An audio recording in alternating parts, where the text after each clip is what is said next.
I don't think about a lot of the stuff I've done or the insanity of it because it's too much. Even though it was all done under consent and everything, we had fun and laugh. And it's like, it is a lot. I don't have space for all that. You know, I need to put things away or like, that was good, but never again.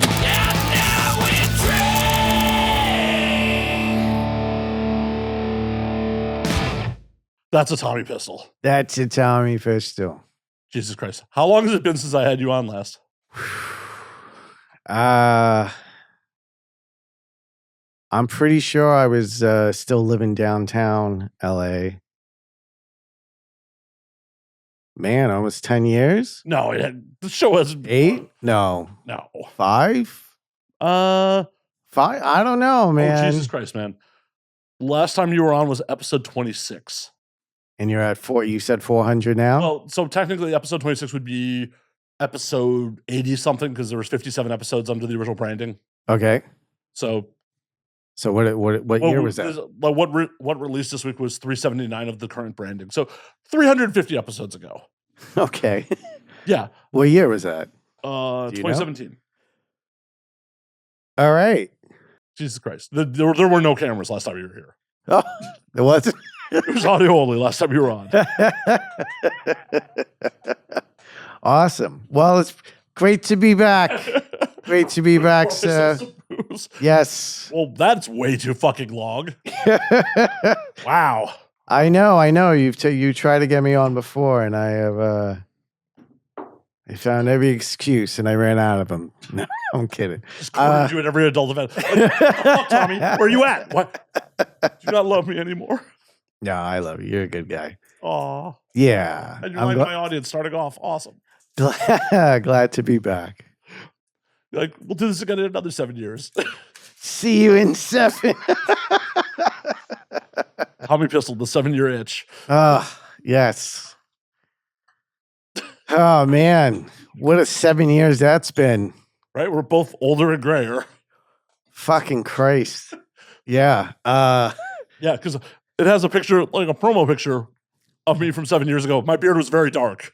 Dude, mine, yeah. When I see pictures, even from 2-3 years ago, I'm like, okay, it was still black. It was dark. It was like a very dark brown, but now. Yeah, and I see little strands in my hair that are the gray's coming, but not yet. I got nice hair. I don't want to lose this.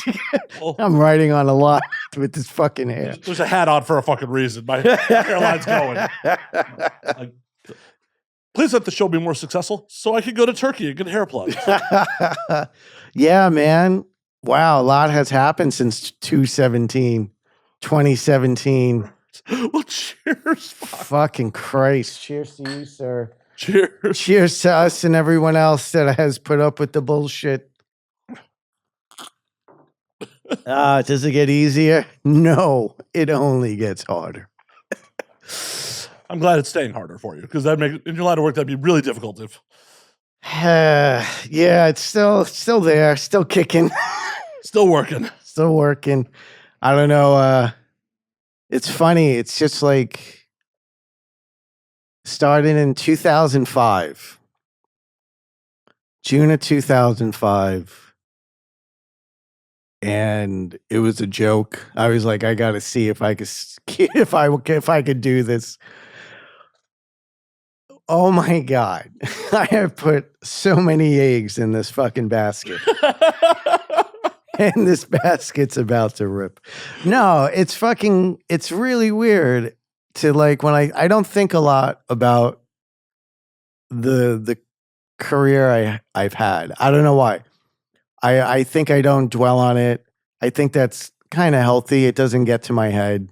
You know, I look at everything as like just new. It's like, oh, okay, I got work. Here you go. Like, got to go to work, you know? And that's it. And after all these years, I don't know, if you could look it up, I know I'm in the thousands.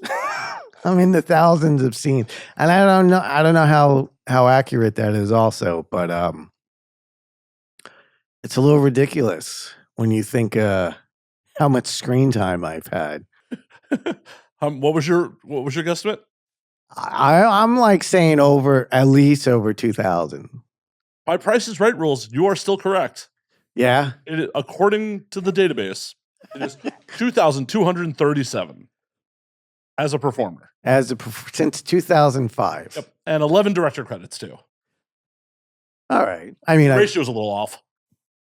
That I should have more. That's definitely somebody's got to fix that. No, but and also this probably isn't accurate. I mean, yeah, because there's a lot. That's like for more probably features. Oh, yeah, I mean, not like scenes with all these different sites I've worked for throughout the years that like come and grow. Oh, okay. This is not in sequential order. This is by movie title because I'm like, I thought it didn't list anything this year. I'm like, I know you've worked this year. Yeah, you're damn right I have. So yeah, I don't know. Like somebody did an IMBD for me, and I was like, this isn't everything. What's going on? No. I went to the IAFD. IA. All right. I went to the one just for porn. I didn't need to have your mainstream titles clogging up the those fucking things. Yeah. Well, in an attempt to fuck with your ego a little bit, I have said on record multiple times you're too good for us. But you are too good for this industry. Why are you still here? I've said this multiple times. That's a great fucking question. That is a great question, and I am asking that also. What the fuck, Hollywood? There's a few things I've done recently within the past couple years, and they have not been released, unfortunately. I did a movie with the Soska Twins called On the Edge. We shot that in August of 2022 and shot that in Montreal, and amazing, great movie. It was, it was really fucking intense and really put everything I had into it. Cause for me, that was like, oh, this is it. Don't hold back. Just fucking go. And for some reason, it is not out yet. And I don't know. I have theories, but I was not told anything official yet. So I really hope everybody will get to see that one day because I thought it was pretty fucking good, and it was something a little different you don't see from a lot of male performers. Usually if they do something mainstream, it's like kind of in the background or something, not as, never like a really big part or something like that. But, I've known them for years and they came with this offer and it meant a lot to me to really kick ass. Like they called me July and they're like, do you want to be in this movie? You got a month to learn script. And I was like, yes. And then started cutting weight because I was like, it was a really intense movie and I was going to be like somewhat nude in some parts. So I was like, all right, I want to look somewhat decent. You were concerned about your body? I was, yeah. And but then within that month, I also got COVID and it was very stressful. And, it was the biggest script I ever had to learn and everything. So the fact that it all came together and finished and everything, I was very happy. And then we premiered it in a festival in London, to an IMAX theater and a crowd and everything. I was like, this is amazing. And, and then time goes on and, played in a few festivals and like, I was like, all right, somewhat traction, something happened. And then just little by little, these things happen. Like just kind of fell off and don't really know, don't know what happened from them after that. Get distribution? Yeah, it did not get distribution. It is pretty, intense. I am somewhat naked majority of the movie, so I don't know if distributors are a little weird about that. It's a very common thing for you to be naked. Yes, in adult, but not in mainstream. No. I don't think. I think this is the second time ever I've seen you with pants on. Ever. Ever. You've seen me before with pants on. Like 3 times. Yeah. 3 times max. Max. I hope it comes out eventually because I think it's a great movie, and I want people to see my work. I want people to see what else I could do, you know. And there is a movie that should be hitting festivals next year, directed by Melissa Fitzsimmons. She is a friend. My partner is her editor, and edited this movie called The Long Run. And I got a little bit part in it, but it's a really good part. It's really very proud of it, and a lot of feedback people have gave so far were like, "Who's that guy?" And I'm like, "Yes, more. Who's that guy? This guy." Hey, Sam Jackson was right around your age when he made his big break. Yeah, I hear that. I hear that it's not, I, things could still happen. They have been happening, like props to Mick Blue. He got on General Hospital, and I think he had some other acting parts, and it's obvious that this isn't an end all, you know.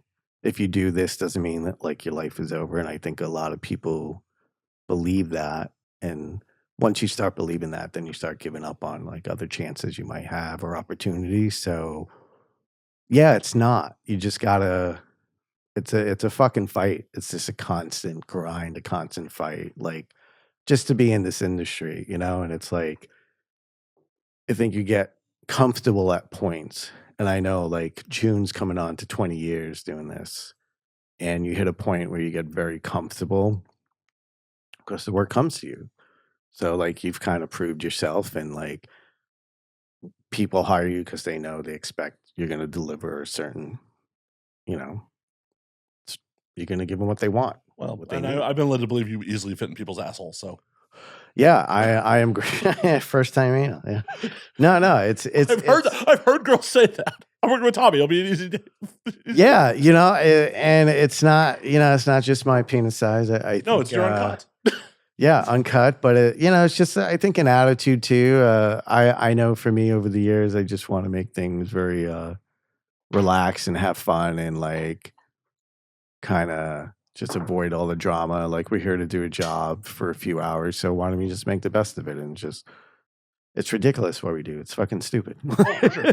So like, why can't we just have fun, do something insane, and then laugh about it afterwards? Like, why not? I mean, we're in a ridiculous industry. We should be having fun with it. I can't see how you don't. I think if you take it too serious, I don't know. You're gonna be disappointed. Like, but it is freelance work. Whatever I get now, like, is just years of being reliable for all those studios. So that's why, like, I might get a certain amount of work than other people. Even if whoever has an agent or something like that. It's just consistency. Yeah, it's consistency, and you're a known commodity. Like, Yeah, but see, like I guess I don't see myself like that, like a commodity, like because I feel like, like anyone, if whatever happens when you're done, and like the machine goes on. Well, yeah. The machine keeps going and keeps grinding it out and Well, everything. I'm just And saying, like, no one's gonna go on set with like, oh, do we have to worry if Tommy's gonna be weird or creepy? Or well, weird, yeah.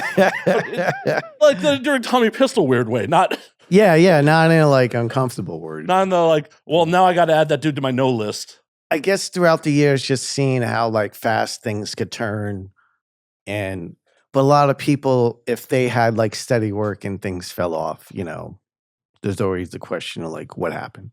What'd you do? What'd they do? Or there's always some kind of falling out. There's always two sides to the story, so I don't know. I would always like to hear kind of both sides and then go from there and stuff. But I feel like not, at least in the last, Jesus, how long have you been with your partner now? We've been together 11 years. Yeah.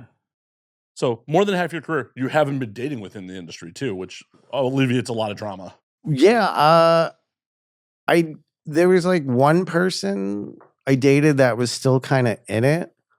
And, that lasted a few months, but it was like a bad timing. It was just like uh, whatever. But like, it's a lot to do that. Even like with the longevity and whatever, it's just it's a lot to ask of your partner and stuff. And a lot of people don't understand what being in this industry asks of you and them and then everyone else involved and all that. So it's not just like I was in a movie. It's just like I was in a movie that did this, and there could be precaution. Like it could be like a whole domino effect of like really bad or like okay or like totally fine, and I think I've been lucky in a lot, and I'm very grateful for that and stuff. But I mean, relationship is one thing, but like just life in general, this job it's great. It looks out for you when, it needs you and stuff. But I think when things are done, it's kind of done with you and it's kind of quick. And like I said, it's entertainment, it's a machine. It's like, you good, you good, you good. Oh, good. All right, let's move on, like kind of everything. But Everything entertainment's like that. yeah, no, for sure, for sure. It's just I think this hits it's a different level of putting a lot into it and then it being done. And then cuz you can't the stigma and then like resume and experiences and things like that. That's always like, okay, well, I've been doing this for X amount of years and it's like, what else do I have? Well, and it's because it is the overlap of sex work and art. Mhm. It doesn't have the artistic outlets that other ones do. Because if you are once an A-list Hollywood actor and your career cools the fuck off, you can still go do theater. You can still have other outlets for your Yes. art. If you're a musician that was once playing stadiums, you could still go get in a band and play bars and still have your outlet. Where do you artistically go as a porn performer when I don't know. that art drops? And then you pretty much end up either trying to find something completely new or into other forms of sex work, but that doesn't have the same artistic outlets. No. It's really, I think a lot, of course people will fucking argue, who gives a shit? Like you're just, Oh, who gives a shit about people? Oh, yeah. Oh, you just do this and like that's it. And like, whatever. Like who the fuck cares? And it's just like you're still putting out. You're still you're doing a performance. You're still putting out. Whether you want to call that a performance or not, it is a performance. Oh, There's a it's- fucking camera, there's lines, there's lights, there's takes and all this. So there's selling that you're into the person you're having sex with that you may not be into. yeah. There's selling that you're having a good time when you're in some fucking position that's killing your back or knees. Like, and I've never done the job, and I know this. How do you people not know this? It's just like, athletes, when they hit their end and like who comes out and shits talk him? Like just tons of people. And he's fucking old or this or that. And like, give it up or you're done. People are talking shit about Mike Tyson over the weekend. I don't know. Look, I grew up watching Tyson. It meant a lot to like see him in the ring again.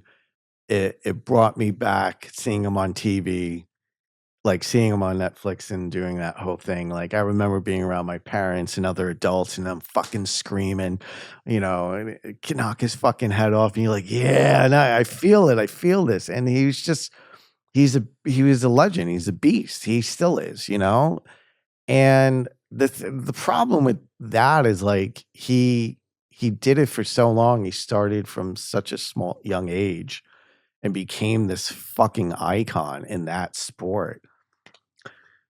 And then you got this fucking guy, Jake Paul, who like, look, any one of us has a shitload of money and throws it at professional trainers.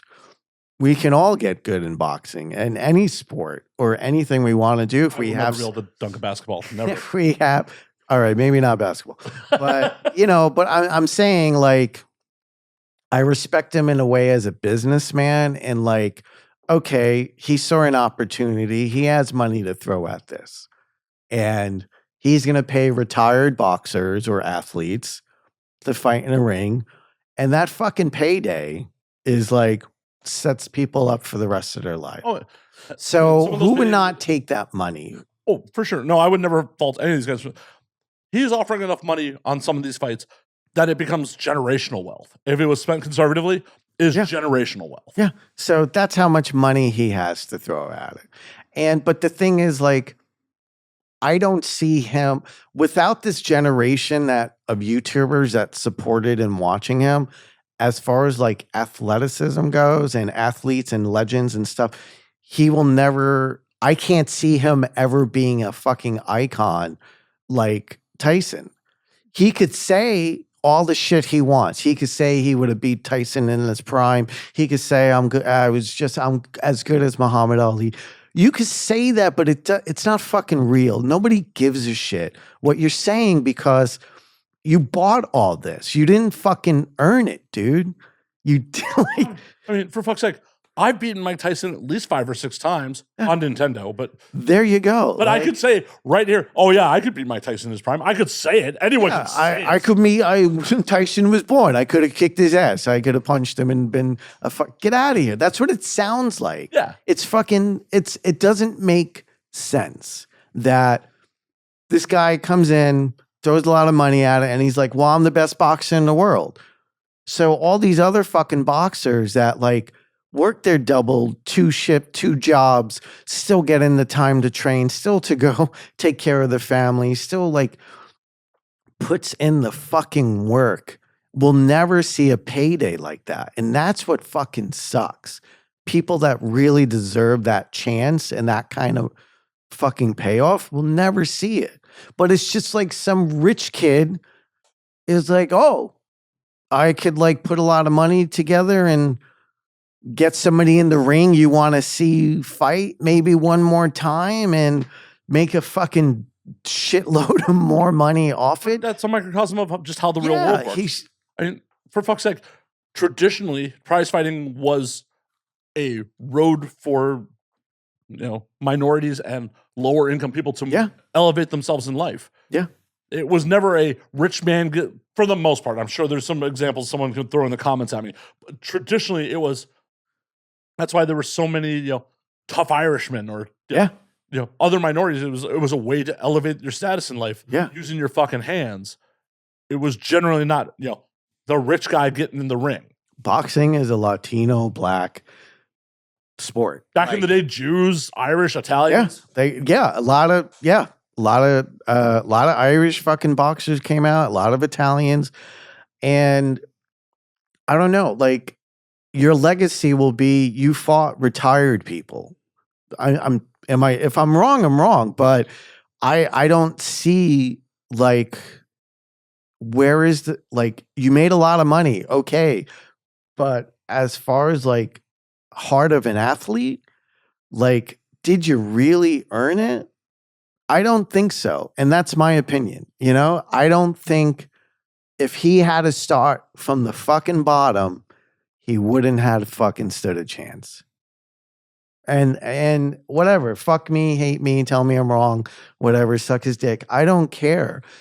I don't respect him in that way because I don't see him as somebody who earned the name he gave himself. Like, I'm the best boxer, or I could beat all these people. You can say whatever the fuck you want. It doesn't make it true. So it's really easy to call yourself whatever you want when you write your own press release. There you go. You're buying everything. Like you bought. It doesn't matter. Like, again, that's my opinion. I don't see him as somebody who is a great athlete. I don't, because, and to me, he skipped a line. He's like, I got a buttload of money. Look what I could do. I have a buttload of money. America wants to watch me get knocked out. That's why everyone watched. Everybody wanted to see Tyson knock his fucking jaw off. Like, I'm sorry. That's in my opinion. And he has his followers and he has the people that will fucking ride and die for him.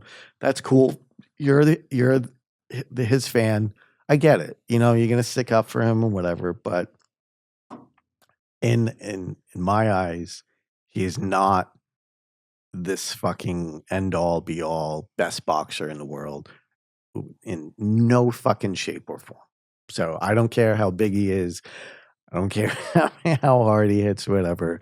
It's just like you skipped the line because you had a bunch of fucking money, and there's a bunch of fucking better people behind you waiting to get that chance, and they're probably not going to get it because now it's all distorted of like what is this now? What is boxing now? A distraction. I mean, that's all. Sports is everything. Like, let me fucking watch something for a few hours and not think about what my fucking life is, and watch somebody score a point, get knocked out, whatever. Team sports allow for blind tribalism too. It's like the amount of people who were like, "Oh, we scored fucking 2 touchdowns this week." Like, were you on the fucking field? Yeah, it's the I get the diehard fans and like. Yeah, my team and these guys, and I know is the line. We like. I didn't realize you were out there taking snaps. I don't know. I mean, look, people got to connect themselves with something. Do they? It should be maybe not something they're not literally involved in, and maybe it should be things that are present, like next to them, like friends and family or children or. They're street gang at least, like something. If you want to say we form a street gang, don't fucking glom onto some fucking professional sports team owned by billionaires. Start a street gang like a man. There you go. Start a gang. Knives, bats, 2x4s. Snap as you go down the street. Sing a song. Oh wait, that's a musical. Fuck. It's all right. It's all right. Yeah. So that's I don't know. I was live streaming it on my TikTok, and I was disappointed, but also not surprised. Well, no. And I think the most disrespectful part of that whole thing was when they were fucking when they were asking him at the end, when you get back in the ring, and he's like, "Yeah, I would. I want to fight." His fucking brother, Jake Paul's brother. Oh, Logan. And Logan, his fucking response was like, I'll fucking kill you. And it was just like, you fuck. Like, it was just instant, I'm going to be a dick. And like, if their job is to play the villain, they're playing it very well. Well, yeah, Logan works for the WWE. Yeah, he's a professional heel. Yeah. So I thought as if there was respect there, and some kind of form of like, thank you for this and everything. Like, if there was a shittier response, I don't know. Like, he pretty nailed it in like being like, that was the worst thing you could have said. Because it was just like, I don't know. It seemed so fucking like, ugh. Like, that was the fucking cherry on top of like, fuck this family. Like, come on. Like, ugh. It sucked to watch. And I don't know. There's all the controversy now about like it was fixed and this and that, and it's like, who the fuck knows? It honestly, like watching Tyson train the day before, hit the pads. He did that in the first round. He was moving and everything, and then after that, it's like he had shaky legs the rest of the time, and it was just like, well, okay. According to social media, there's a point in the first round where like they clinch. And people are alleging that, Jake said, "Hey, take it easy." And then Tyson taps him on the back to let him know it's cool. And then Tyson just slows down. This is all social media conspiracy. I don't fucking know. No, none of us know. We don't know. And we're never going to know. But unless they fucking come out and say it, we don't know. So we all could like have our theories and everything. And look, I don't know. Also on social media, they're saying like, oh, Tyson's broken, blah, blah, blah. I don't know that. I don't know the fucking guy. I don't know. I don't know his At the end of the day, you know what? He's a 58-year-old man. He has nothing to fucking prove. If he wants to take that fucking payday, take the fucking payday, dog. Like all of us, dude. Like all of us would take the payday. So I would let Jake Paul punch me in the face right now for a quarter of that money. Not even a quarter, a tenth of that money. Tyson made $20 million. Jake Paul could punch me in the face right now. I wouldn't even block or move for $200,000. Just punch me in the face. It's cool. I would go higher. I mean, I would happily take more, but my bottom of that, hell, no, I'm lying. I'd take it for 20. It's one punch, whatever. You know what? maybe I would, but it's also to know that a fucking somebody like that who gets his way would like have that on you. That would fucking eat me up inside, I think. I think that would piss me off more. And I'd be like spending the money and be like, this sucks. Yes, I'll take that. Give me that. And I don't know. It'd be like, oh man, that really sucked. As I got on business class to some international destination, and like my whole fucking wild vacation paid for, but it's like, yeah, I've been punched in the head for less. yeah, like I trained in Thai boxing with Phil Nurse, for about 8 years in New York. And I've had a few amateur fights.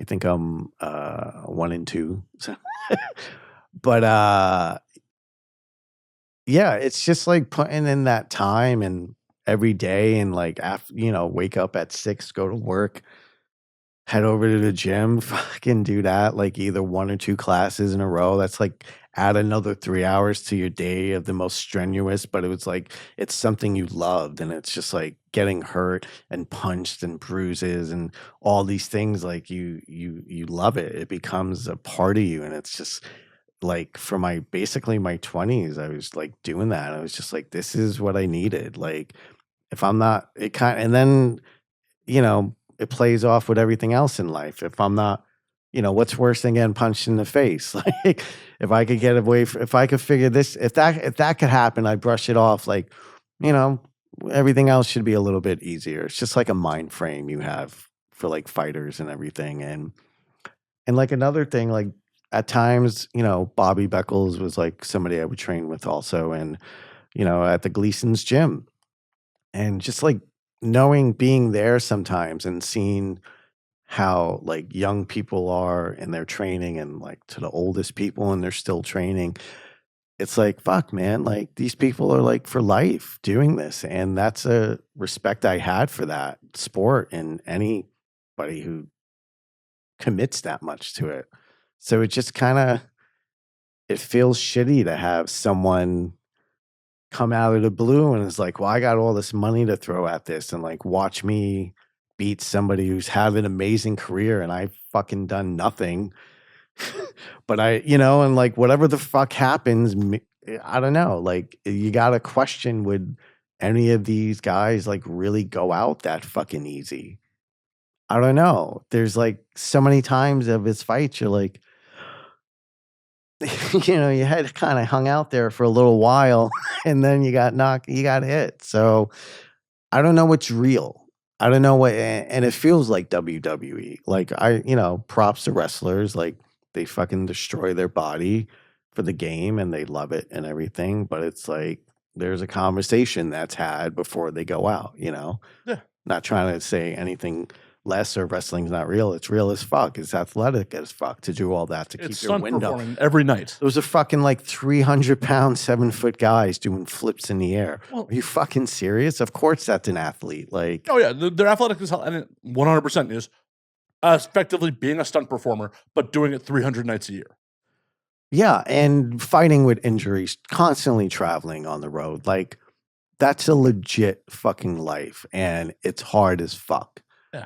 And it beats the shit out of you constantly, and if you're lucky enough, you might have put some money away or made some good investments that when you're done, you're taken care of, but a lot of people don't make that decision or figure that out till it's like too late. And shit. Well, it's another business that could also just be done with you. Just like that. Yeah. Just like that. Like, I think the adult business is, I feel like I would say a few years ago, it's very forgiving. Like people could do horrendous shit like over and over and over, and everyone knows about it. And why are you still here? But there's still some of that, unfortunately. There's still some of that, but it's not around. I don't see it as much, and maybe that's just because it's not around me. And like, I basically work for like 2 companies at this point, like Kink and I'm an ambassador for Adult Time and everything. So, and then whatever is within Gamma and within all that, those websites and stuff like that. So it is I don't know, like it is a little calmer in a way to be like, I know I have work with them, and like if anything else comes up, it's like a bonus and everything. So, but it's just like it took years to also get to that point and just like prove yourself over and over and over. So, I don't know, at 48, it's like, wow, I'm on a good streak. Things seem solid.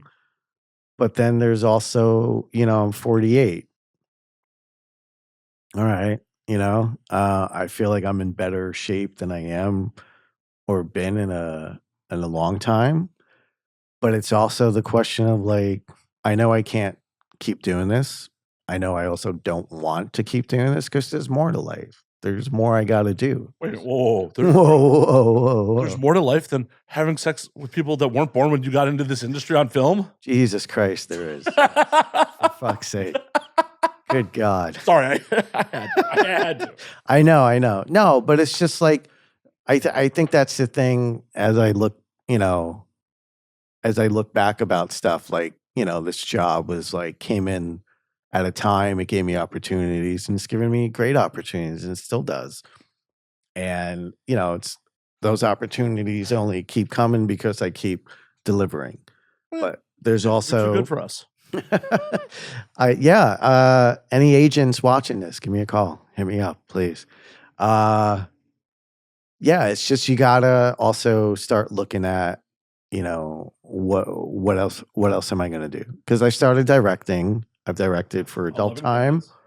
11. Well, I started directing for Kink more often now for Everything But, which is awesome. I've done a couple of those now, but I also, when they had the Armory, I was directing the Hardcore Gangbangs. Nice. So that's a goal now, like start directing more and everything, because I think we've all seen the guys that put up, only do this. And I think it hits a point when that phone call stops coming.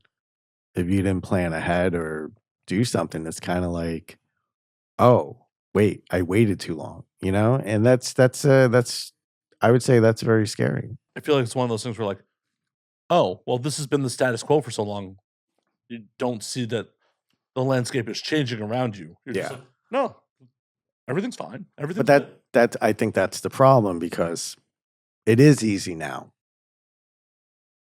I don't want to wait till it's not easy. I don't want to wait till I'm like, oh fuck, I should have like kind of followed or started a path in another direction. So I think that's where I am mentally of like, this is great and I appreciate it and everybody, but also what else am I going to do? So are you going to start directing non-pornographic shit? Obviously, everything's on the table. I'm throwing hands at everything from writing TV pilots, comedy skits, just trying to find and use what I have gained from my knowledge and my persona of what everybody knows and likes about me. Like, how do I use this to get to the next point, but then not also just stay this guy? Because I think people like, I appreciate you saying I'm too good for the industry and stuff, but I think I need something to come out, things that I've done where people will see it and then be like, oh, that's not Tommy Pistol. That's somebody else. This is somebody else doing this. This isn't transformed into. Well, this is me. Like Tommy Pistol's a character I play. I'm not. Well, my name's not Tommy Pistol for sure, but marketing and branding wise, yeah, it's the recognizable name. Like I know you've done stuff under your legal name. Yeah. Unfortunately, most people don't recognize your legal name, and that's fine because I don't want to have to rely on Tommy Pistol. I understand Tommy Pistol might get me in the door, my name. But my talent of what I could do isn't Tommy Pistol. But Tommy Pistol is, correct me if I'm wrong, the most decorated Best Actor Award winner in the history of AVN. I think you have more of them than anyone else. For Best Actor, I believe you have more of them than anyone else in the history of the award show. Yeah, I'm going to agree with that. I'm not fact checking that. I'm just saying. No. I'm writing my own press release on this one. Yeah, I know. I mean, but that matters. That matters. Okay, so that matters to people in the industry, right? Well, that matters in real life because that's an acting award. That's not a Tommy Fuckswell award. That's a Tommy Axwell award.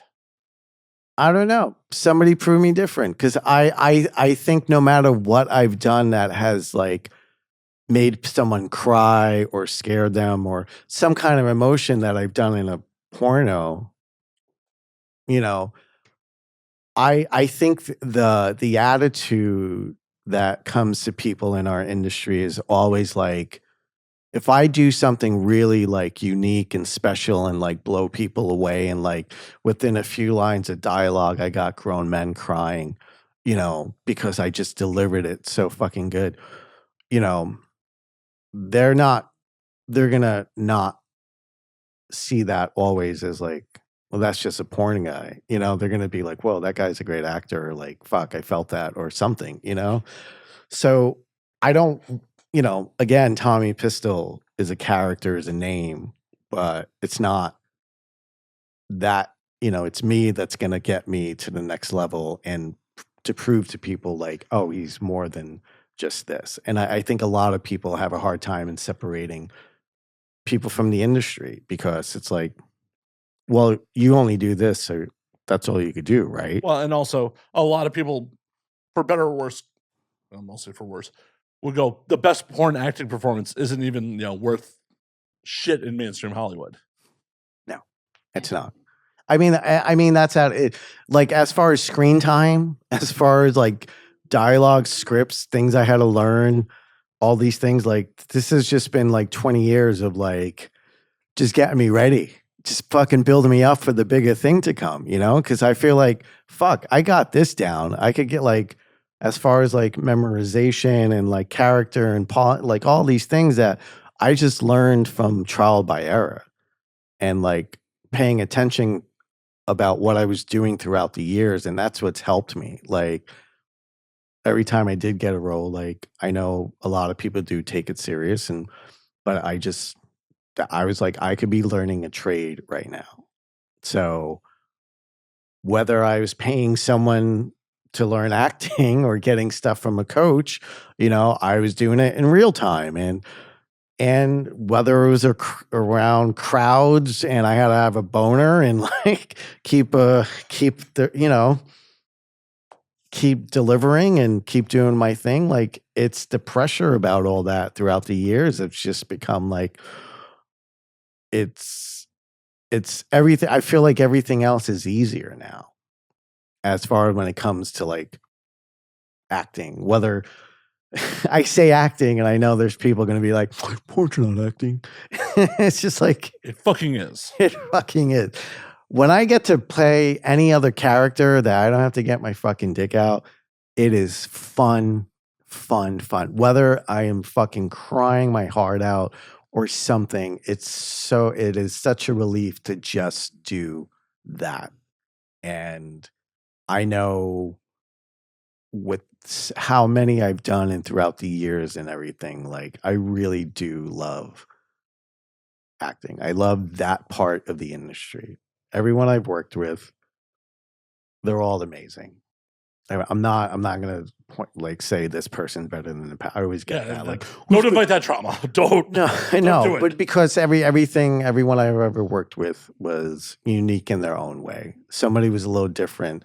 It wasn't just like cut and paste and everything. And I think that's why a lot of people appreciate me or my attitude or how I go about things, because I'm not trying to just go about it in this like, well, let's just run the routine and then we're done, right? No, I've always tried to make something unique out of it, and that's what's throughout the years kept me sane and happy, and then it looks great on film because people are seeing like something unique or a little different than what they normally do. Sane? Come on. Somewhat sane. You said that with a straight face. Come on, you are a good actor. No. Oh no, I'm not sane at all.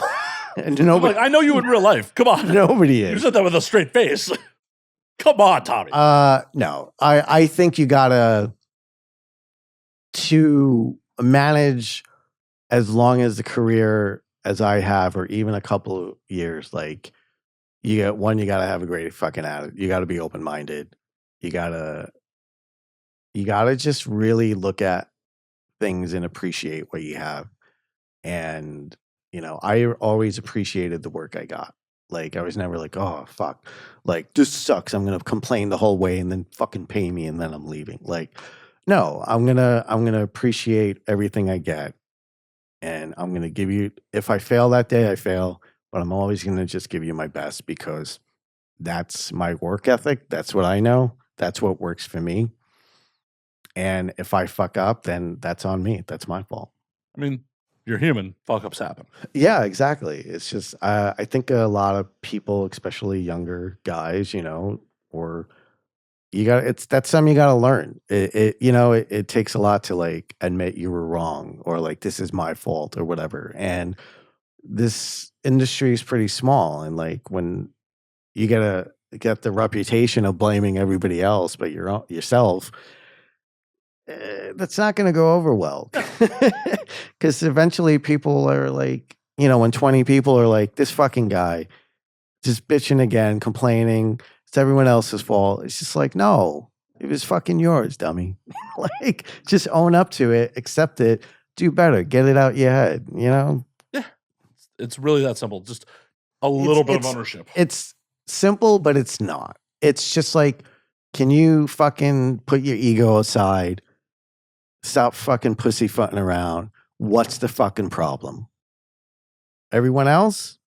Or is it fucking you?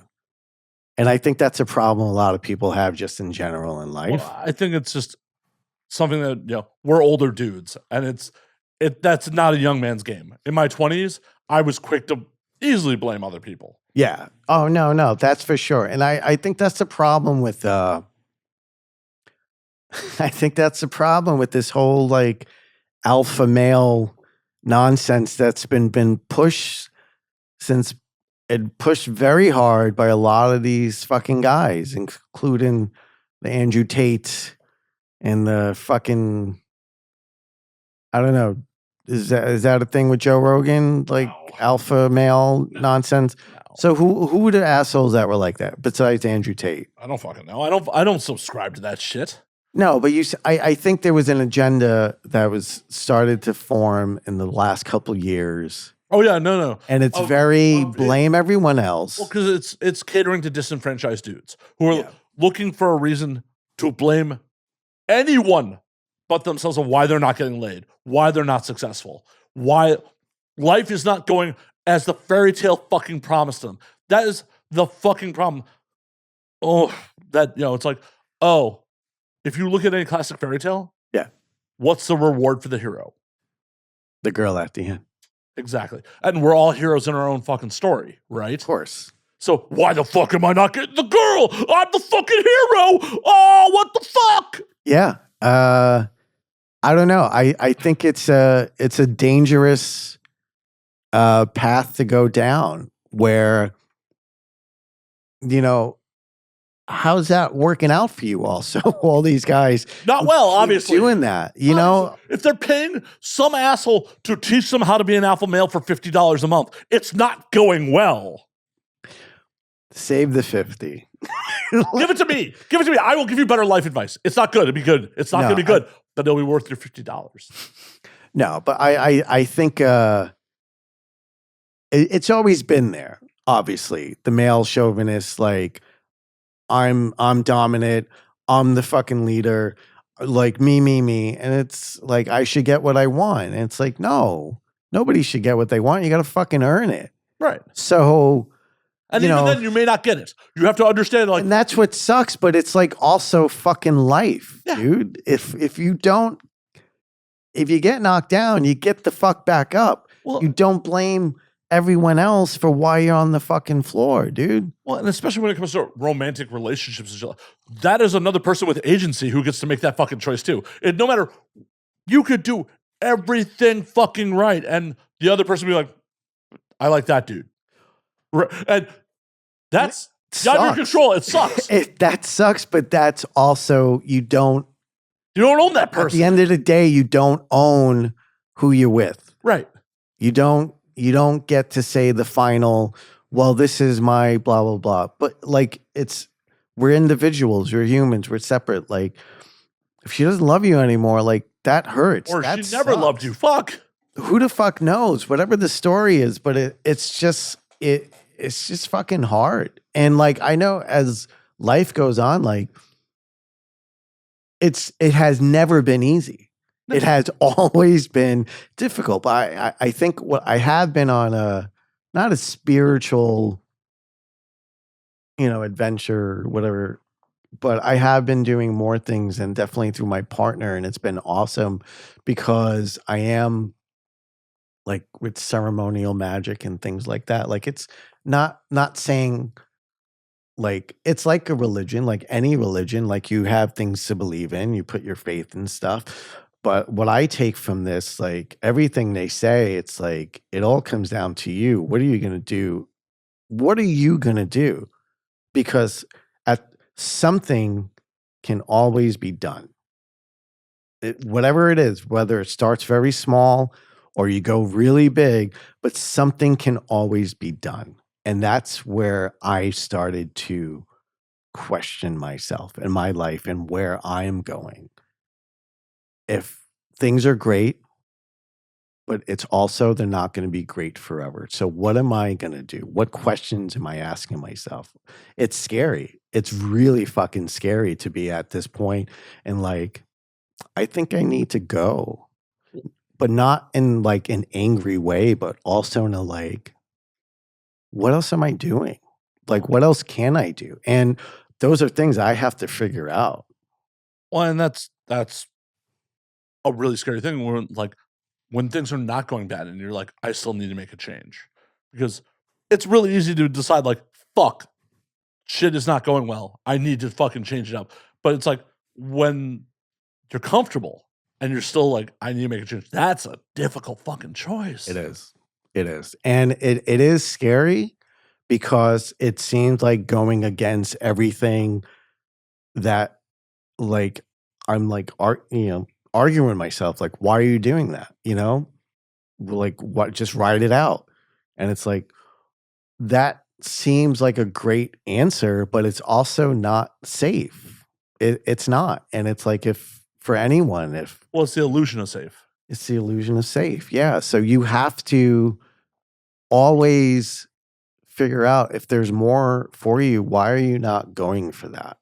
So many people get settled in a job and they're like, well, I'm going to do this till I'm dead. Well, And it's like, but they're fucking miserable the whole time. And it's like, I've also like, recently lost a very good friend and it made me realize like a lot of things of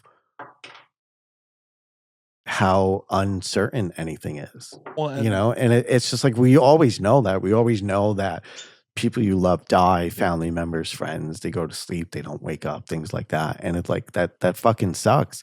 But it's like you mourn for something, but when the question is still there of like, all right, it's like a month has passed, 2 months have passed, and I'm like really fucking sad. And I'm like, I lost somebody I really fucking cared about, like Doug Sackman. well, and Doug, like You knew I Doug, knew right? Doug. Yeah. Yeah. No, I've known Doug for years. And one thing I'll say about Doug went for it. Like Doug went for it. And that's Doug's passing has probably unfortunately, but it's probably been the biggest like fire under my ass to like fucking do more, dude.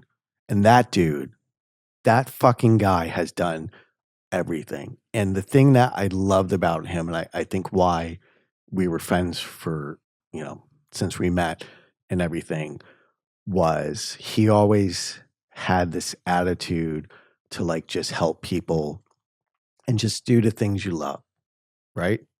And even when he was struggling in finances and stuff, he still found ways to always be involved in somebody else's production or produce for them or find ways to help other people where he totally didn't have to.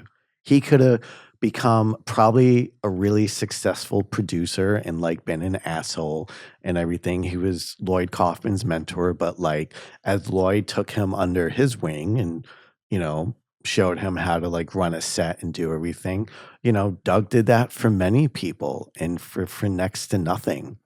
And always having that attitude of like, okay, this sucks, but you know what? I'm doing something I love, you know? And when you're around people like that, it you feed off that because it's like, man, like it's not like he's rolling in millions at all or anything, but he's doing something he loves. And if I was a millionaire, if I had fucking money to burn, whatever, maybe I'd have a different frame. Or I don't know if people look at that as like weak or something, but to me, that is fucking the most successful you can ever be if you're doing the things you love. 100%, because it's been scientifically proven. Once you're earning enough to get your basic needs met, money stops buying happiness. Yeah. Like that has been scientifically proven, first and foremost. Yeah. So the pursuit of mega fucking wealth doesn't make you fucking happy. How many rich kids are fucking horrendous people because their parents didn't put the time aside to fucking spend with them? You know who raised them? Their babysitter, the nannies. Well, then somebody else. Add in that they've never had to actually have any challenges or someone said no to them in life. And that also, like, you need to be told no. You need to understand boundaries. You need to understand, like, basic human interaction that your money just doesn't buy anything. Like, yeah. Every loss is a fucking lesson. Yeah. If you pay attention to it and you can learn from it, like you learned something that you're never going to repeat again. Hopefully. Or maybe the second time, or maybe the third time.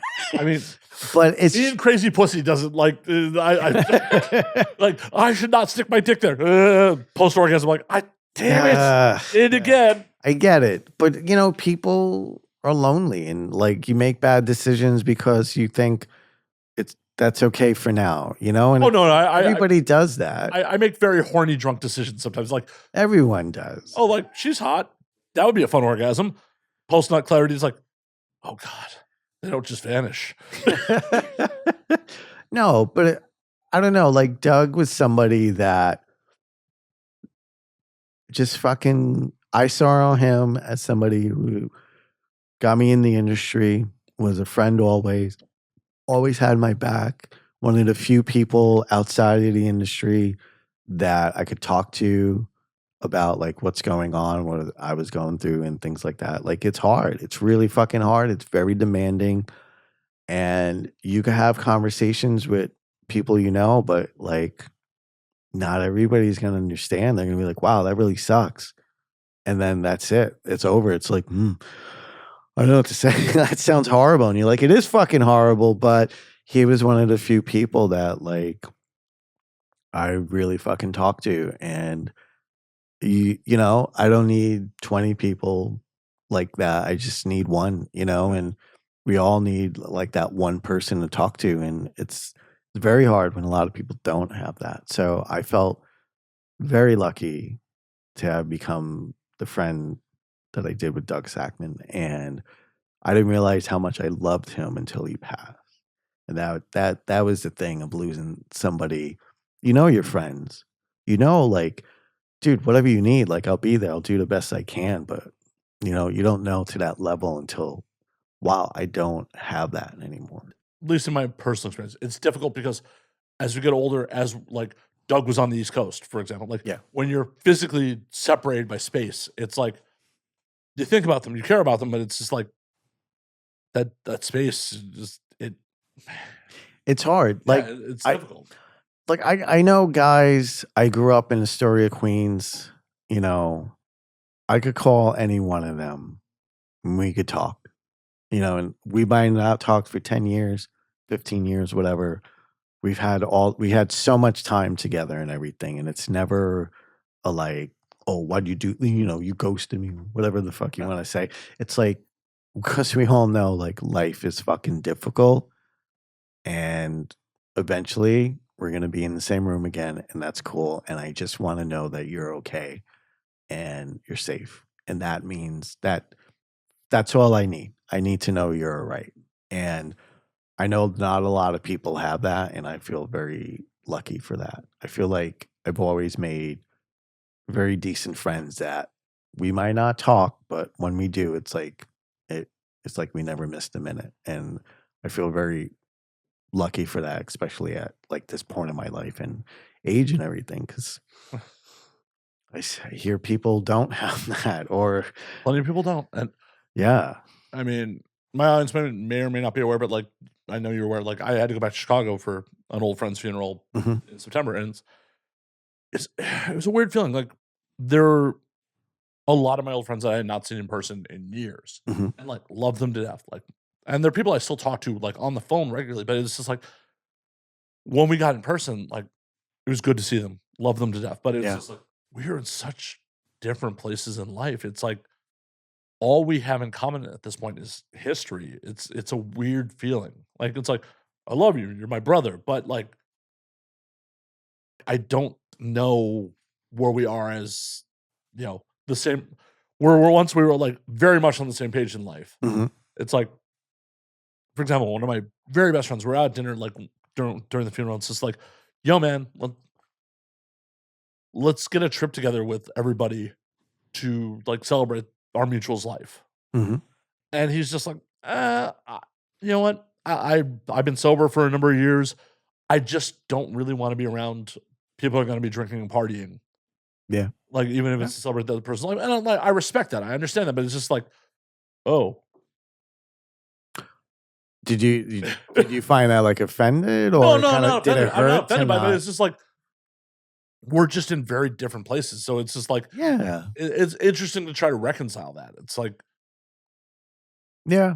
like there's zero animosity. Like legitimately one of my best friends, but it's weird to be in like have walked such a different path for someone I've known for well over half my life. Like this is someone Yeah. I've known since I was 16 or 17. Like, and it's just like, how? Like, it's hard to reconcile how we end up in such different places. Yeah.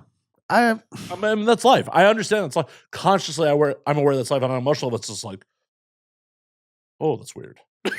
yeah, and I don't know, sometimes, like, you might just need a few hours to see them again, or be like, "Alright, it's good."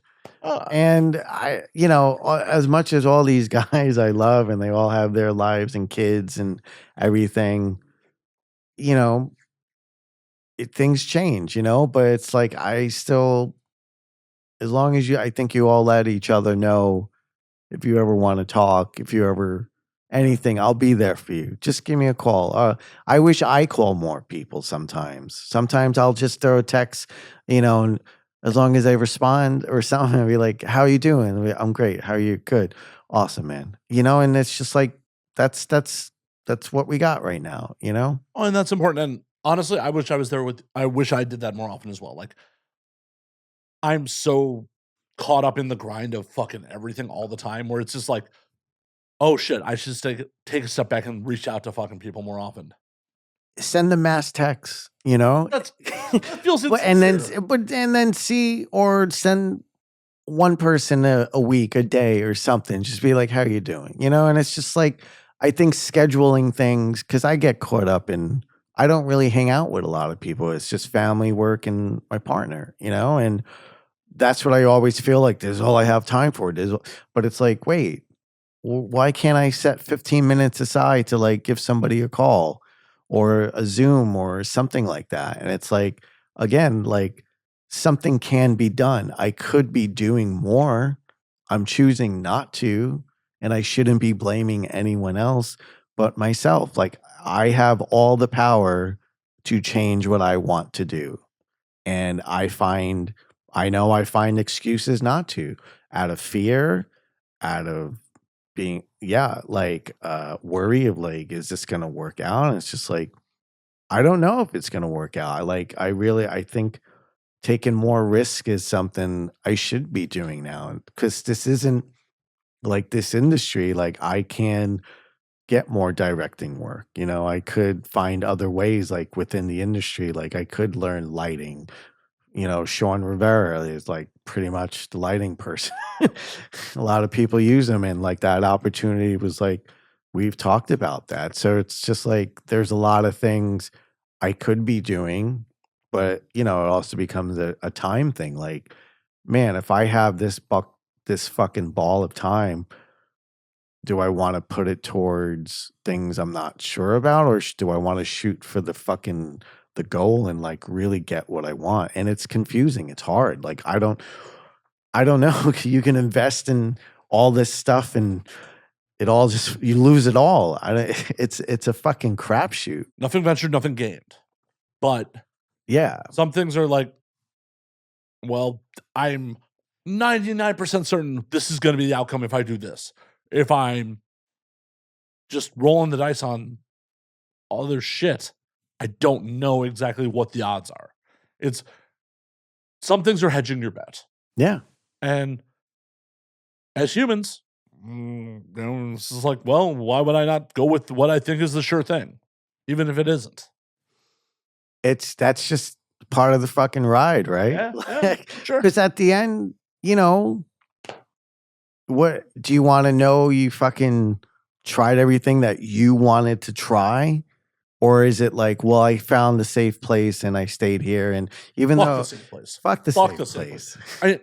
But it's never. It's look, as we get older, as corporations crumble or people get fucking wiped out, hurricanes, whatever the fuck. Like what? I don't know. There, it used to be my mind, or we were told, if you follow these steps, you are safe. Or things will work out. Like pretty much. Well, for sure. That was the middle class fucking bill of goods. What we were told. Right. Like, and it was sit down, shut up, go to high school, make good grades, pass your SAT, pass your ACT, go to college, sit down, shut up, get your 4-year degree, get a fucking comfortable job, pump out 2.5 children, move to the suburbs, rinse, fucking repeat. You and I obviously decided, that sucks. Fuck that. And I could have stayed in New York. I could have stayed in Chicago. I'd be like a superintendent now, probably, because I before I moved out, I was a maintenance worker, and I like that would have been great. But like, would you have been happy? I don't know.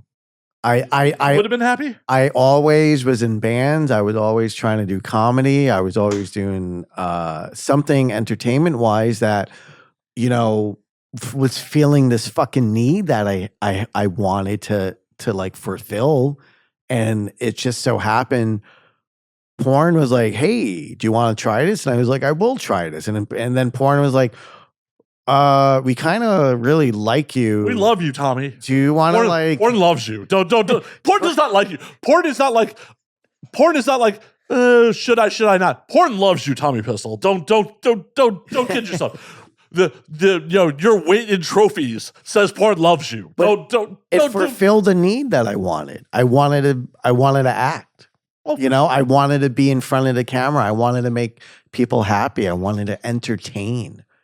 You and I are similar in that respect. Like, I got in because I wanted to make fucking film. Like, I never wanted to. Like, obviously, I've never fucked on film. I've never wanted that job. Day one, I never wanted that job. I wanted to make movies. Like, you look around the corner, I'm a fucking movie nerd.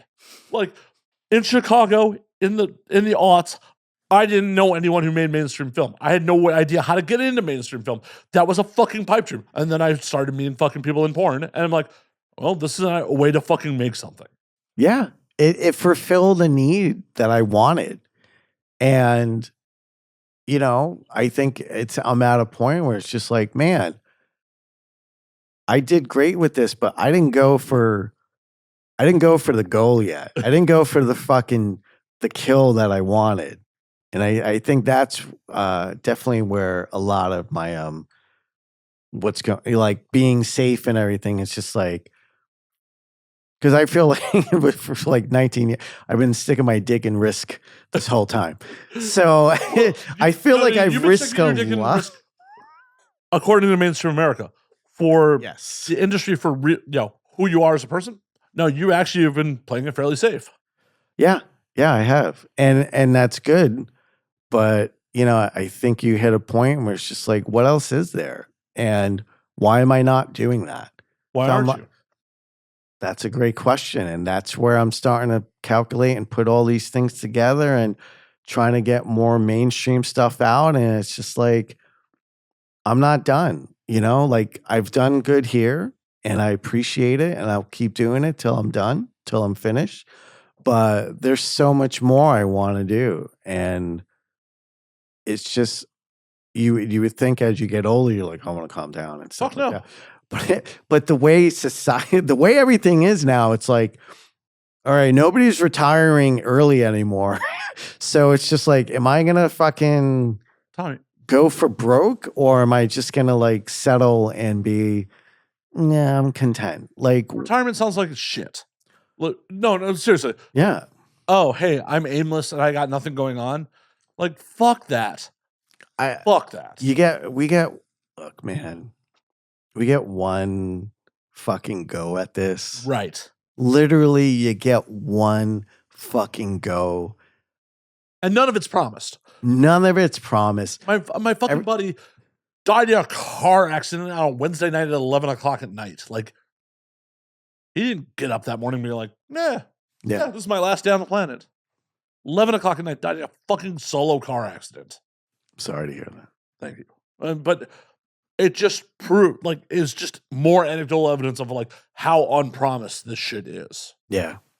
It's a fucker. Life is a fucking fuck. And it's gonna fuck you. And you get a few moments where you're like, I am fucking happy. So how many of those are you gonna have, man? Because at the end of the day, it's not fucking many. And that's fucking terrifying. Like, people putting all this focus on other people's fucking joy or their agenda or whatever they want to do, or because fucking God told them, or some religious garbage. And it's just like, you're not living your fucking life. You're fucking following somebody else's routine, somebody else's request, and you're doing the fucking dog work for them. Why? Why are you fucking doing It's scary to think for yourself. It is, and that's the fucking thing, because it's scary. Life is fucking scary. Oh, it's terrible. So like, lie to yourself and let someone else fucking puppeteer you throughout it, or fucking cut the strings and be like, fuck this, man. Well, just the amount, you have to have seen this as a performer, the amount of dudes or people in general who comment on anything pornographic, like, their parents must be so proud. Like, the motherfucker, who are you living your life for?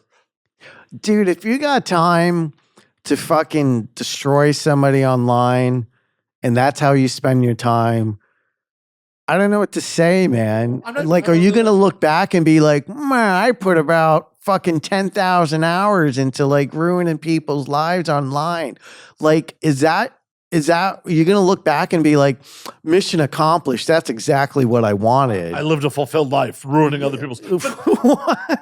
Come on. But even like people ruining other people's life, that your argument is like, that your parents must be so proud. Like, that is their worldview, that like, oh, the people who fucked me into this world, who are also fallible human beings, what they say is God's law. Ugh, fuck you. It's just fuck that. It's a cheap shot. Oh, your parents must be. Maybe they are. And then what? It doesn't matter what you say. I mean, it's just like, the way I look at it is, I don't give a fuck what my parents think. They're fallible human beings. They fucked me into this planet already. They can't take it back. Majority of the people probably doing this, like, yes, some of their parents were great and they're very supportive, but chances are the parents were probably fucking assholes and they didn't have their shit together, and they put all this fucking pressure on their kids to make them feel better and like fix my life or do what I wanted that I didn't get to fucking do. So it's like, you can't make them happy no matter what you do. It's not your responsibility. It's not your responsibility to fix your parents' problems. Right. It's your responsibility to fix your own fucking issues. And I know I'm at a point where it's like, whatever happened to me or trauma I've been through as a kid, like that was them reacting to how they were grown or what they were raised and that was what was normal to them. So like I know when I had kids, like my goal was like do not repeat anything they did except love my kids. You know, all the other bullshit, all the other drama, I just fucking I did my fucking best to avoid it because it's not their fault and they need to like enjoy life for what it is and not for what I had to go through. I shouldn't be putting that shit on them. Oh no. No, Good on you for recognizing that shit. Thank you. I hear people being like, oh, you know, sometimes you got to give the kid the hand or he don't respect you. It's just like, you can't be more fucking wrong. If that's how you need respect, then you're a piece of shit. No, you got to choke them, not punch them. Like, you can't leave fucking bruises. Yeah, hit him with conscious. What, he hit him with a bag of oranges? This is why I have a vasectomy and no children, by the way. Hit him with a bag of tangerines so they don't leave bruises. And a phone booth and a phone book. No, but it's this whole fucking generation after generation after generation has been brought up to be abusive. Well, yeah, because that's all they know and they think that's what's normal. Well, you go 3 generations back, man. Like it's a lot. 3 generations back, a lot of families were dirt poor, emigrating to the US. Yeah. Fucking traumatized as shit. And a generation before that, there were serfs in Europe in a lot of cases. People are like, oh, kids nowadays are pussies. And it's like, no, like maybe kids nowadays are like realizing I should speak up. I should say, I don't like this because why should you get the fucking joy to ruin my fucking day or hurt my feelings or put me down because of some bullshit you went through or you believe? Go fuck yourself. Or kids are realizing like, hey, just because you fucked me into this world doesn't mean I'm your property. You know, that also like, look, man, you got, if you get fucking 65 years, 70 years on this fucked up planet, like, and you could say it was fun and it was worth it. Like, God, how many people can't say that? A lot of fucking billions of people can't say that.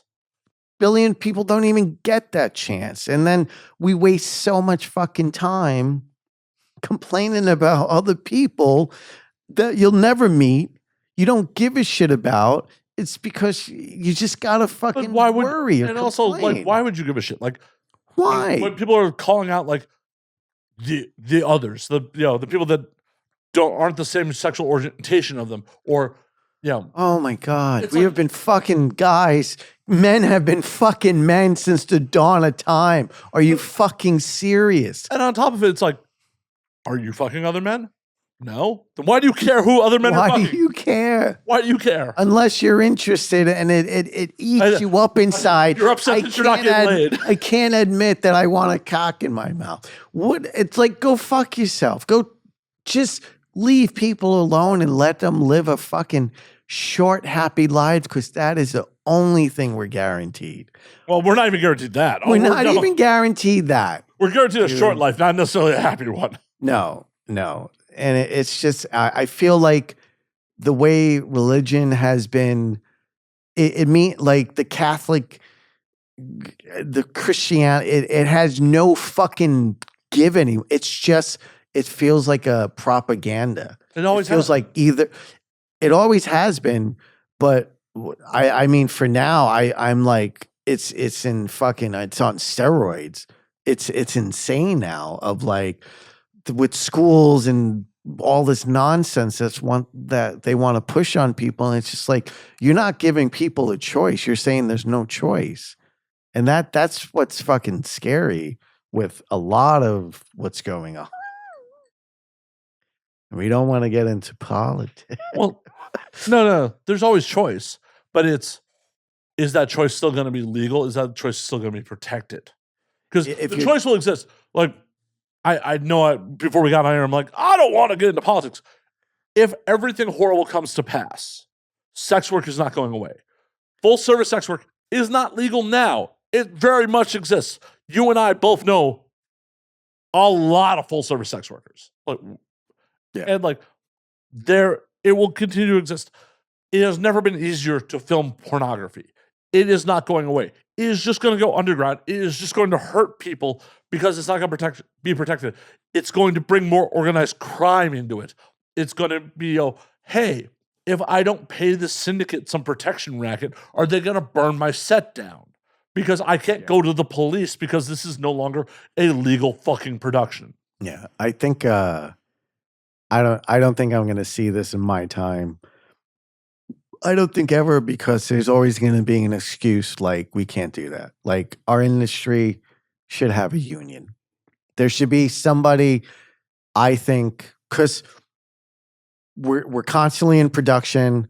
We're making fucking millions on millions for these studios, for memberships. Not all studios do so well. I get it. And it's become a conglomerate where certain studios have bought up pretty much everybody. It's two studios. Like the record industry. It's the same fucking thing.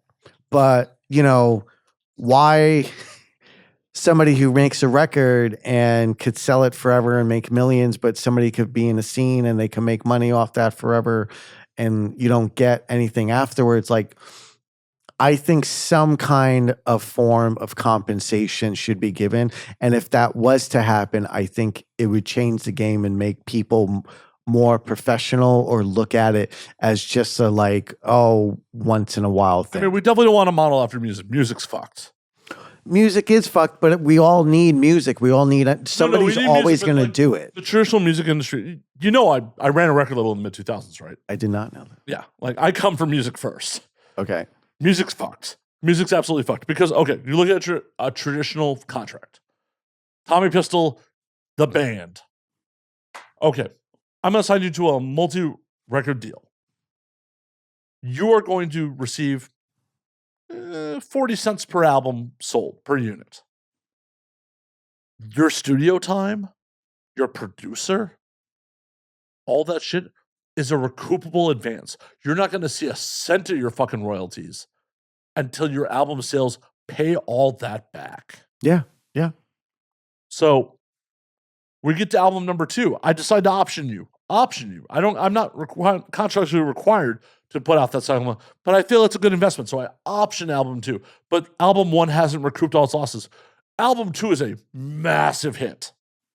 You are still paying back all of album 1 before you pay back album 2. Okay. From all those royalties, before you see a fucking cent. Okay. It's kind of fucked.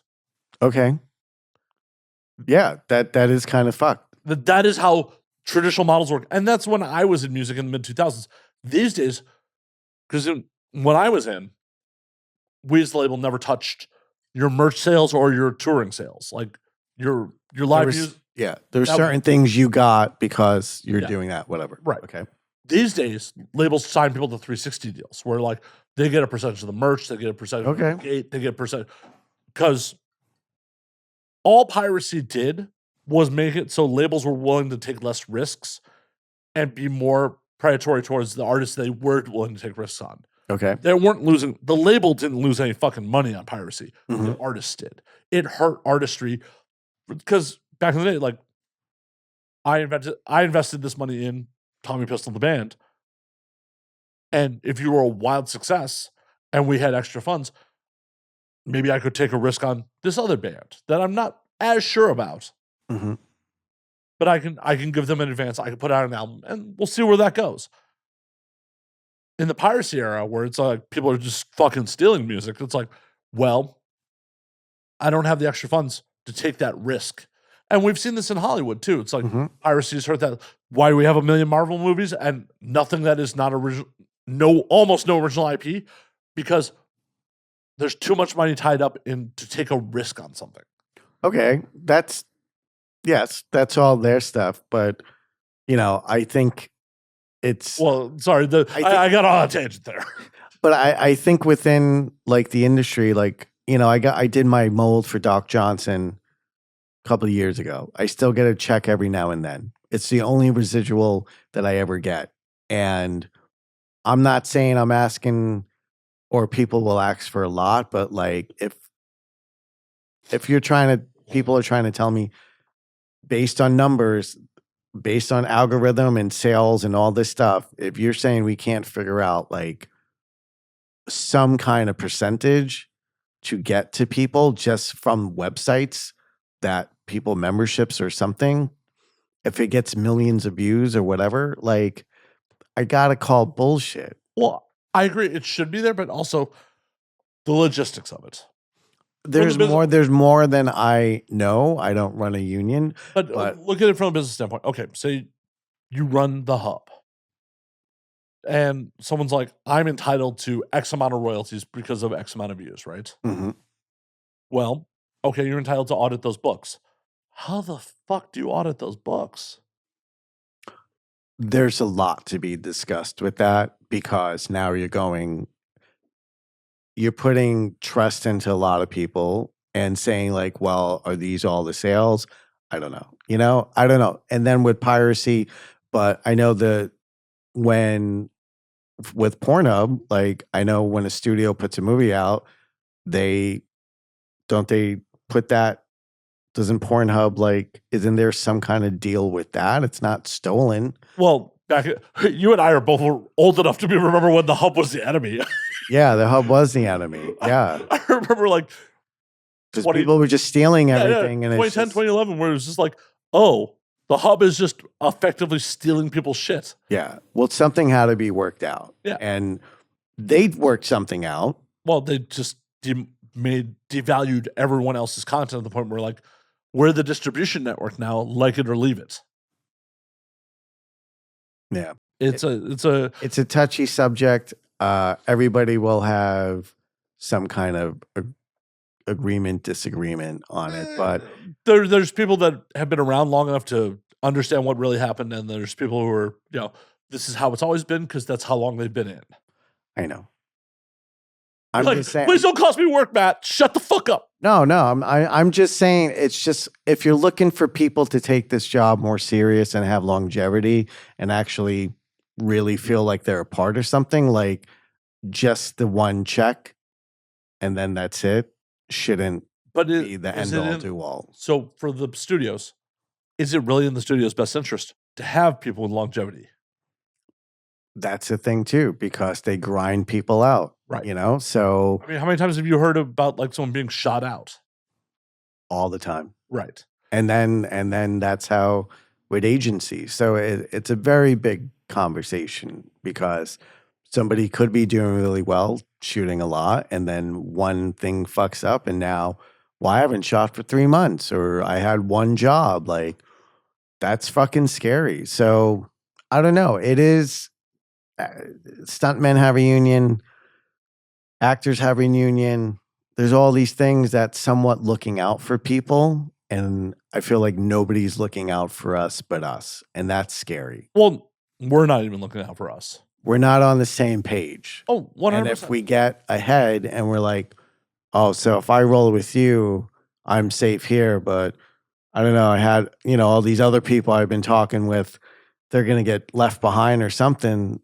Majority of the people are going to fucking go with it. I get it. Yeah, people don't want to stick their neck out if they're making all the money for someone who's not. And also, I get it. I mean, that's the big difference with this industry is how many mainstream actors? Can you name a single mainstream actor that has 2,237 credits? No. Right. People in this industry just end up working more than anyone else. Yes, they do. And that, and depending on how the behavior, how they treat life outside of work and everything, like that's how you longevity. Like you gotta fucking treat it like a job. And, I'm sure people are gonna hate me for saying this, but I think this shouldn't be your first job out of high school. Some people come into this and it's like fucking they understand, they know how to work it and things like that. But I don't know, I feel like the stigma of always being looked at as predators or something. Oh, we're trying to get them all young and stuff like that. Like we're always gonna have that. But somebody 21, you've been through school, maybe you had a few jobs and stuff. I don't think this should be your first choice because it's such an easy choice, and then it's also the damage it could have. Well, and there's just a lot to navigate here. There's a lot to navigate. I get it. Well, and on top of it, it's the problem of the industry. It's like, no. The industry is comprised of multiple studios, multiple people, multiple agencies. Like, there are definitely some people who are like, no. I want that 18-year-old the second she graduates. And then there's plenty of people who are like, I don't think you should be doing this till you're 25. Yeah, and they're all in the industry. Yeah. Look, money is making a lot of decisions, not morals. So we can have our opinion and everything. Moral and legal are two separate things. Yeah. 18 is legal. Moral is a different thing. Yeah. It's like everybody, I understand people get to make the decision, and sometimes this job has actually saved a lot of lives or got them out of a situation that was way worse that nobody else would help in. So, and it provides upward mobility for a lot of people that are kind of like prize fighting. Yeah. Like it definitely has brought some impoverished people to a much better place financially. Yeah. And then they could do things that their parents couldn't do, or put them in a situation that even their parents their whole life couldn't achieve because they made this decision. So, look, people agree with me, not agree with me. I think being for what this demands of you in the long run, in the big picture, like I don't think a lot of conversations are had. It's kind of like once you're in, oh, I'm in. Well, I can't turn back now. It's just like, well, why would I? Well, and it's also who you fall in with. Yeah. There's been a discussion on here many times, like there is no porno 101. No. And if you fall in with the right people, you can have a very long career. You fall in with the wrong people, they will fucking burn you at both ends and in the middle. Yeah. Get as many scenes out of you as possible, and then forget who you are the minute you're shot out. Yeah. You've seen it. I've seen it. That's a really hard part of this, because once like that whole fame and like you're beautiful and this is gone, it's just kind of like, what the fuck just happened? It's like you step out and it's like, whoa, I was doing this for how long? And that's not happening anymore. And now I'm going to get desperate. I'm going to do desperate things because I got to survive and things like that. And I don't know. It's a touchy subject, and I definitely don't have the answer. Oh, I don't either. I mean, I wish I did. I wish I did too. I don't know. Like I always say union because, with the hope of some kind of camaraderie, we would like pull together and stop being like enemies for doing the same thing. We're all at the same risk and stuff like that. We all depend on each other in one way or another. What would a successful union industry look like to you? What would it provide? Healthcare and royalties. Like something that obviously we pay into. Like I'm a member of SAG-AFTRA, I gotta get like the deal with them in order to start benefiting off of their like benefits and stuff like that. Like 25,000 a year? You gotta get like a certain amount of hours and stuff like that. So I mean, that's different, like I've joined the union, I've been paying my dues, but like I haven't hit a certain amount of numbers where it's like, oh, I could get all the benefits of what being in that is. And that's difficult. That sucks. But I know that time will come and everything. So, but I would say some kind of safety net or something more to look for than just some guidance, or something should be there for people in this, because whatever agency, they're going to tell you what you want to hear. They're going to tell you what they have to tell you. Not everyone's going to have the conversation of like, this could fuck you. And they might sugarcoat it or kind of say it a little bit, but it's come on, it's a way bigger like impact. Well, I feel like most people who are trying to convince someone to get in is just going to sell the good and none of the bad. Like personally, Of course, yeah. I've had civilian friends over the years be like, "Oh, I'm thinking about getting into in the industry. Like, I feel like it's easy money." And the first thing I do is try to tell them every possible bad thing Yeah. that can go wrong with doing this. I constantly get emails from people saying I want to be in, and usually they're from India. Of course. But I take some people, I'll take the time and I'll be like, okay, well, you should try OnlyFans or something like that, simple by yourself and blah, blah, blah. But it's like, if I start to get into like all this and I explain it and I'm just honest with them, they usually don't reply back. Well, yeah, because in their mind, oh, this sucks. Wait, you just ruined this whole fucking. Yeah, the fantasy is I get to fuck the object of my lust and someone pays me for it.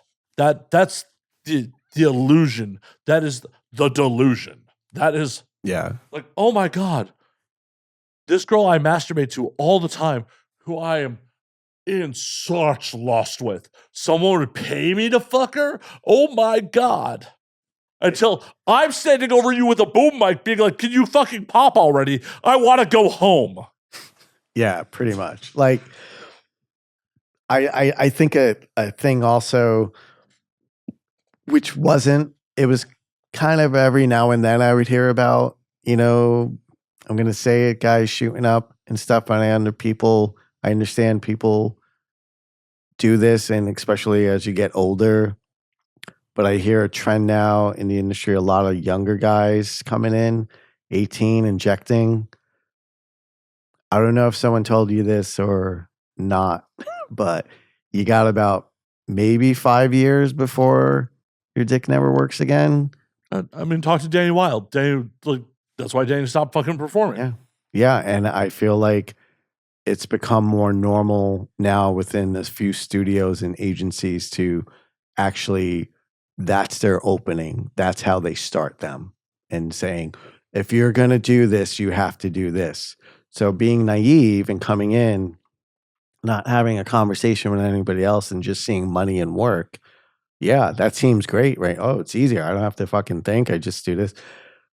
It will not benefit you in the long run.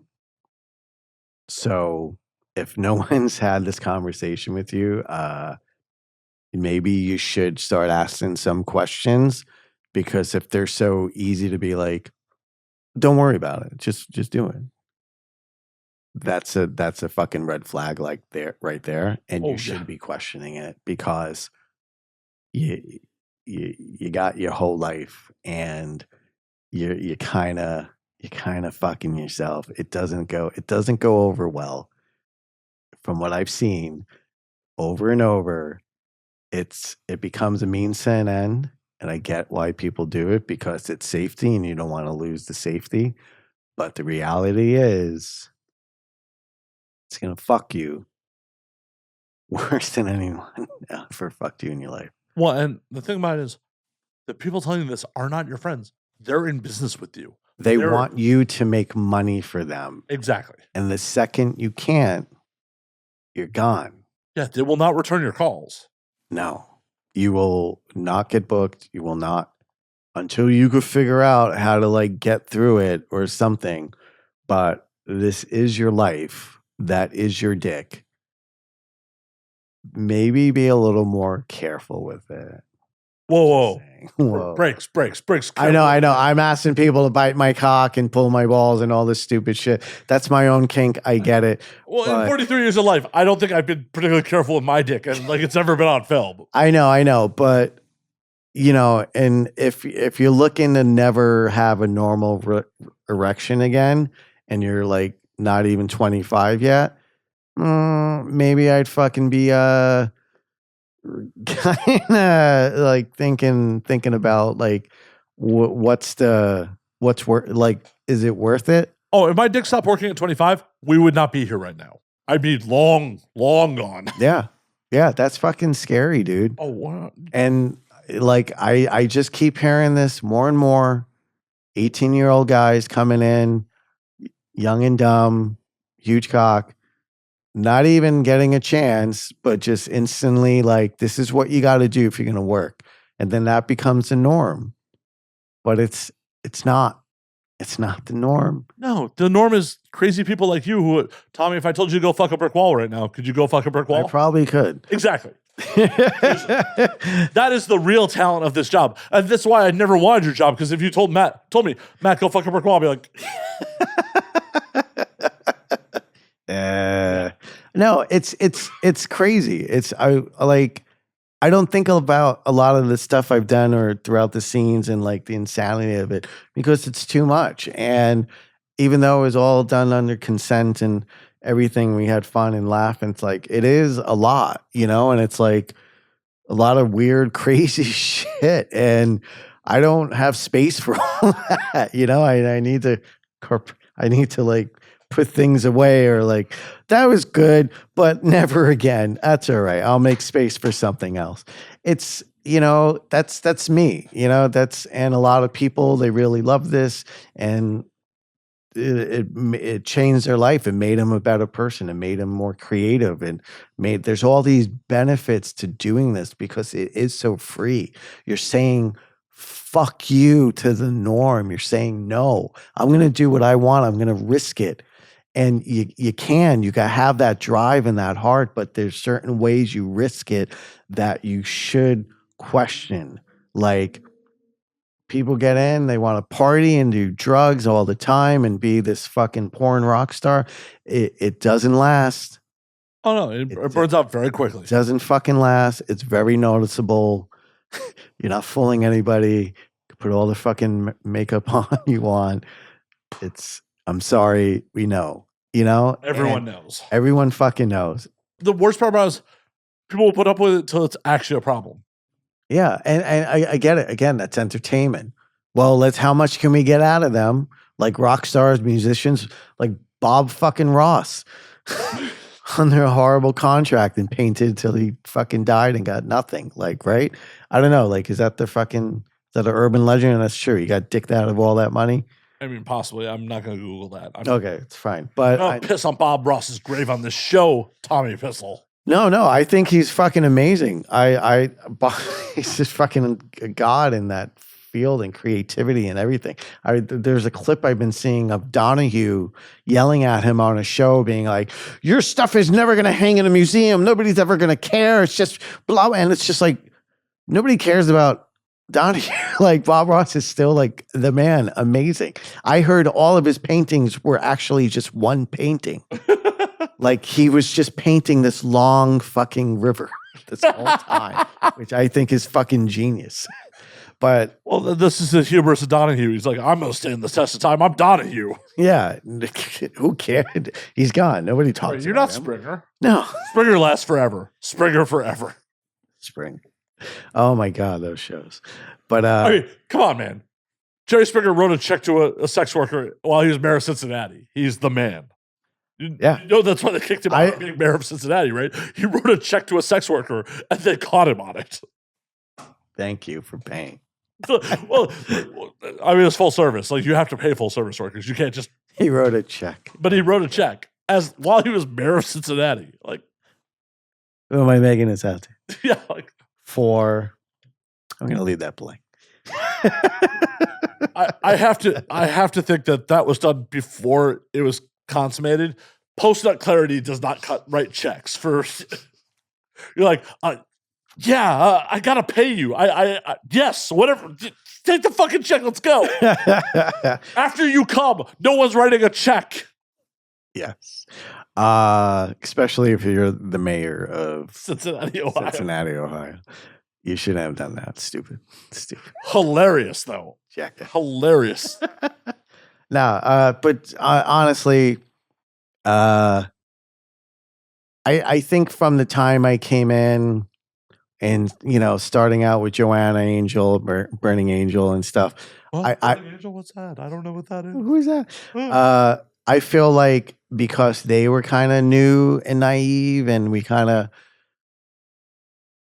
had that starting adventure together and everything was kind of like Well, no, there was definitely a number of years where you were Burning Angel's worst kept secret. Like you, Yeah, it was just it was fun to like go about it, that way and stuff, and like trial by error and all these things. But I don't know. It was like, but how it is now with certain things, and I get it, pressure to perform and stuff. The pressure's always there. I still get butterflies. I of course I do, no matter what I'm doing, because I still enjoy it and I still want to do a good performance. That's what Tommy, are you matters to me. nervous I'm always nervous. I'm a nervous guy. tonight? Scared to be on a podcast? Is that why you haven't been here in 7 years? You're just like, It took 7 years to get back. 7 years to build up the nerve to come back. No, but it's just, I mean, it's different. I understand I'm at a different point in my career. I put all this other time in and whatever, just for the new cats coming in, ask some questions, do some research, you're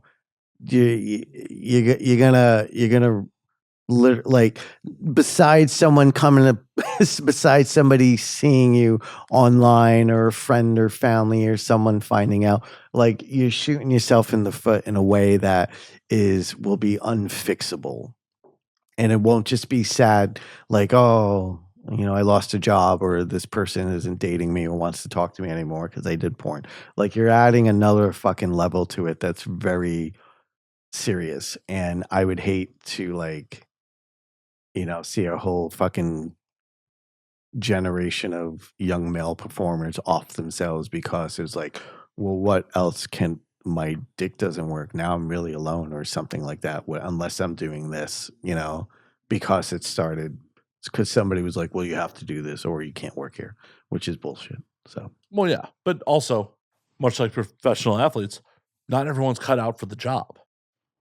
yeah. Some people have to admit, like, it doesn't matter if you're hung like fucking Growthmaster if you can't get it up on command.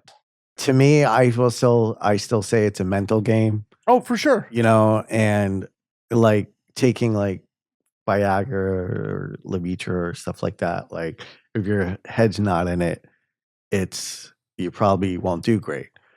This other injecting and stuff takes away. I don't have to think anymore.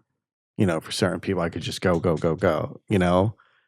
and I think that's a dangerous side, because if you're on that, if you're always just like, oh, I just go, I just go, and you're not thinking about anything, and then that's when shit creeps up on you. And then, like, a few years in, it's just like, well, why am I, I need like 4 shots to do one scene for 40 minutes. Or they got to install the Reebok pump into your dick.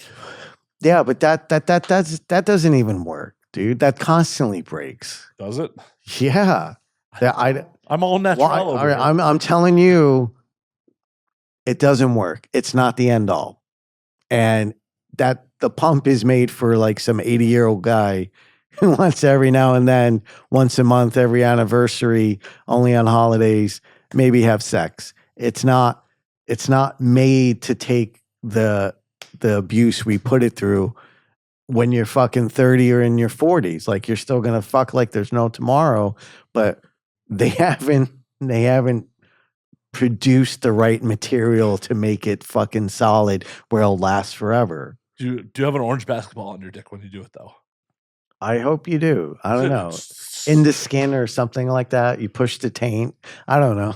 No, I just remember like the old school Reebok pumps. Like, yeah, of course. When we were in high school, it's like the orange basketball. I just have a vision of like just on your dick. No, but I mean, it is, from what I know, it is it's like one ball is air, one ball's cum, or some kind of release or something like that. So look, every people should get to, you're going to make the decision you want to make, right? And you're going to do what you think is right. And if you've been in it for a while, you start like looking at other options, obviously. For sure. Sorry, I got a wild vision of like when you said one ball's air, one ball's cum, like someone making a super soaker of cum. You know how super soakers work, because it builds up air pressure. Sorry, that's just where my brain went. No. Yeah, it's just I don't know. Like one ball's just building up all the air pressure for the cum ball. Like, it's gonna be a massive load because it's Yeah. I don't know. I don't fully know we're not scientists. the dynamics of it. I don't have one. I always Tommy Pistol, are you a natural? I still, look, I'm not going to say, oh, I'm natural and I don't take anything. I do. I take things to take the edge off, but it's still a confidence thing. It's still a performance. Whether you take creatine for whatever for your job or athletes, we all do stuff to get your head in the game. I'm saying I personally, I think by doing this, only because I've seen so many times it backfired and ruined careers and lives. And, if you're coming in at that young, you should be asking a little more questions. And yes, the money's good, it's fun and everything, but you're going down that road. You got a few years before it's going to get very fucking serious. And that's the conversation people are not having. Well, and as we said before, once it's serious and it's a problem, people will fucking forget you. And we should all be aware of that. We're not all so lucky or savvy, and I feel like everybody in porn, like all their opportunities that they've been successful with or they've earned it. They had to get to a point, they had to do things, and then to maintain it and keep it, they got to keep doing that. So respect to that. You got to do what you got to do, but certain starting out in this and the demand of what it is and what it expects of you, like you should be a little more cautious in how you go about it, because it doesn't matter how many fucking followers you have or how many likes or whatever, like that all ends that day that your dick don't work. And there's only so many cures or magic tricks that's going to come bring it back. So I don't know. It's fucking dangerous. And also a lot of girls don't like it because there is a disconnection from it. From what I hear, the feedback is a lot of people are like, it's too stiff, it's too hard, it just fucking hurts. I bite my lip, I bear through it, I go. Because that's a job, that's the scene. It's a fucking performance. That's what it is, And yeah, I don't know. You should ask your doctor. Ask somebody, is this the fucking right thing? Like, what is the outcome? Because if you haven't yet, you might not like what you hear, but it might not be too late. So think about it, think about down the road. And that's, coming back to like where I am, and I've been good and I've done well and this job has been great to me. But I'm also like, I gotta, it's been safe for so long, and that's great. And it's like starting to dawn of like, oh, well, what else am I going to do? Because there's always something else. So something else can be done. What is it going to be? And that's the adventure of that. For sure. I am on. Yeah. I don't know. Seemed like a nice place to, I don't know, take a pause or stop. Or, so I'm going to cheers to you, sir. I need a refill. Oh, you get Sorry. So one of us has been really drinking here. One of us has been nursing the drink for 2 hours. I am we've been talking for 2 hours? Oh. Almost. I am definitely nursing this. What would you think if your boys decided that they wanted to get into the industry? I would guide them not to. Performing wise, I would say no. As far as directing, editing, lighting, like you can learn so many trades here that can benefit you to go on to do other things. And if we live in Los Angeles, so there's acting schools and everything, but obviously I would protect them and stuff, but I don't think the mental, what this asks of you mentally is worth the check. And you and so you you tolerate it, you put up with it, you do the job because it's like, oh, well, I'm good at this, so I'm going to keep doing this and everything. But I think in the big picture, only because it asks so much of you outside of what you already have to do performing, like outside of it, I would steer them a definitely different direction because uh and I say this because of society.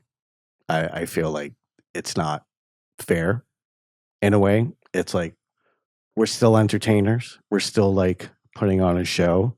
Whether you want to believe whatever you saw, that was still work that had to be done, had to be edited to make it seem a certain way. And I think it sucks that people can't separate the, the magic from the reality. And I don't understand how like the stigma of doing this job uh will just always be bad to so many people where it is a show, it is a performance, there is tests that need to be done, there is contracts that need to be signed and okayed on and everything where as far as like mainstream stuff, like it's totally like he was an asshole in that movie, but that's fine. But he was an asshole in this and then he had sex and like that guy like it's obviously a piece of shit in real life. I think part of it is one, we are only 40 odd years away, divorced from this being a full on outlaw industry. Yeah. So there's still like, as much as modern society is much more embracing of adult than it's ever been, but 45 years ago, this was just full on outlaw crime. Yeah. And we may be back to it very soon. So there's some stigmas with that. There's also the weird American puritanical stigmas with sex in general. Like, I have never been a performer, not once. I have had women discriminate and be like, yeah, I'm cool. Like, your involvement with the industry is like a giant red flag. Yeah, because they don't know. A lot of people don't know. They don't want to know. They just like they don't want to hear, I'm a good parent or I care about my kids. They don't want to hear that. They don't want to hear that from performers, from females. Females get so much more disrespect. Oh, where guys are like, "Oh yeah, you're a legend. you're a stud." Yeah, but her, she's a whore. She's disgusting and everything. And it's just like the fucking, just the abuse, the audacity, the shame that like is pushed on so many female performers. And it's like the thicker skin you have to grow to say fuck you. Like I'm gonna do what I want is fucking hard. Oh, it is. It is You are difficult. flat out rejecting societal norms. You are rejecting what a lot of society will have to say about you as a person because, oh my God, you're sexually promiscuous and happy about it. Nobody wants to see people. It comes back to nobody wants to see someone happy. They're making their check. They're doing what they want. They're fucking. They've elevated their place in life. Yeah. I mean, how many performers come from a place of poverty or majority and are now at a point where like they could crush you with their wallets if they wanted to. They can afford their own place. They're making investments. They own houses. They're all these things. And it's just like people are mad that they took that course of life, that direction, and they've done well. And it makes them angry because why? They weren't brave enough to take a fucking risk and put it all out there online for people to see and judge forever. Like, if you can't do that, that's your choice. So many people resent other people for making that choice. Comes back to fucking worry about yourself, man. Damn right.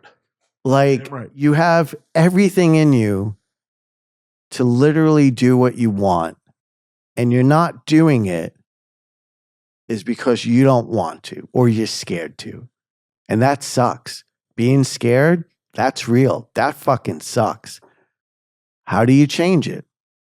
You got to get over it. You get one fucking life. take the fucking chance and do something you want. But if you don't, sit the fuck back and let everyone else who wants to do what they want, let them fucking enjoy it, man. Just let them enjoy their life. Let them make the money they want. It doesn't make sense to put all this energy and time into like hating on people because you don't like something they're doing. There's an off switch on fucking everything. Change the dial. I've been hearing this my whole life. Like heavy metal music, yeah, fucking horror films, yeah, like disgusting. It warps my like nothing is more fucking disgusting than how we treat each other. Are you fucking serious? You can't get along with your neighbor because of their skin color or because of their religion? Fuck off. Like, stop fucking dwelling on other people's lives and maybe focus on your fucking own. Be a better parent. Like, Be a better human. be a better human. You don't want your kids to do certain things. Like, maybe pay attention to them and not just give them an iPad and like, oh, I can't believe he was watching this. Oh, you can't? You can't believe he fucking stumbled upon something on fucking the internet? Are you fucking serious? Oh, you can't believe that he circumvented your ad block or whatever fucking parental control. You were like, instead of actually educating my child or having a conversation with them about like why you should or should not be doing this thing, Yeah. I'm gonna let technology try to put up a fucking wall. And children are like inmates; they have nothing but time on their hands. They will figure out a way. They're smart. Dude, just Hopefully. stop trying to guide them and be a part of it. Like, help them along.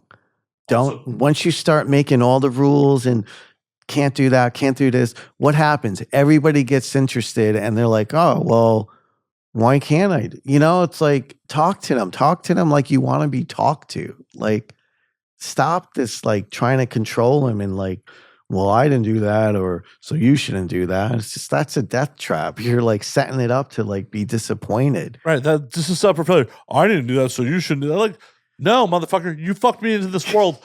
You have done your job. You've given me guidance. I am not your property. Just because you didn't do a thing doesn't mean I shouldn't. How many stories have we heard? Like, that's like every fucking story of like, oh, my parents told me not to blah, blah, blah. So I went in. It's just like, well, come on, man. Your parents are fallible human beings, just like you. Nothing has comforted me more as getting older is like I'm 43. I don't know shit. As much as I talk a lot of shit on here, I don't know shit. The fact that like my parents had me in their 30s, at their age when they had me, is like, oh, I definitely didn't know shit then. Who the fuck knows shit at 30? Right. We're still figuring so much out. And it's like, now you're responsible for another human. And it's terrifying. And telling them, well, and you know this firsthand, you have children. Yeah. Like, what? Did you know shit when you had kids? No, I still don't know shit. I still don't. Why would I fucking say, oh, I know life? Why would I say that? No, not because every day something new is happening that's throwing everything I thought I knew fucking off the fucking table, and now I got to pick it all up and build it again. I don't know what to expect. I can only plan for what's in front of me, or what I could plan ahead so far. Right, and it's important to do some critical thinking skills, not this is set in stone. No, this is how you think about things. Yeah. This is how you react to things, not this is how things are. Dude, I will say I've always been honest with my kids. I always try to tell them the truth. I tell them my stupid experiences.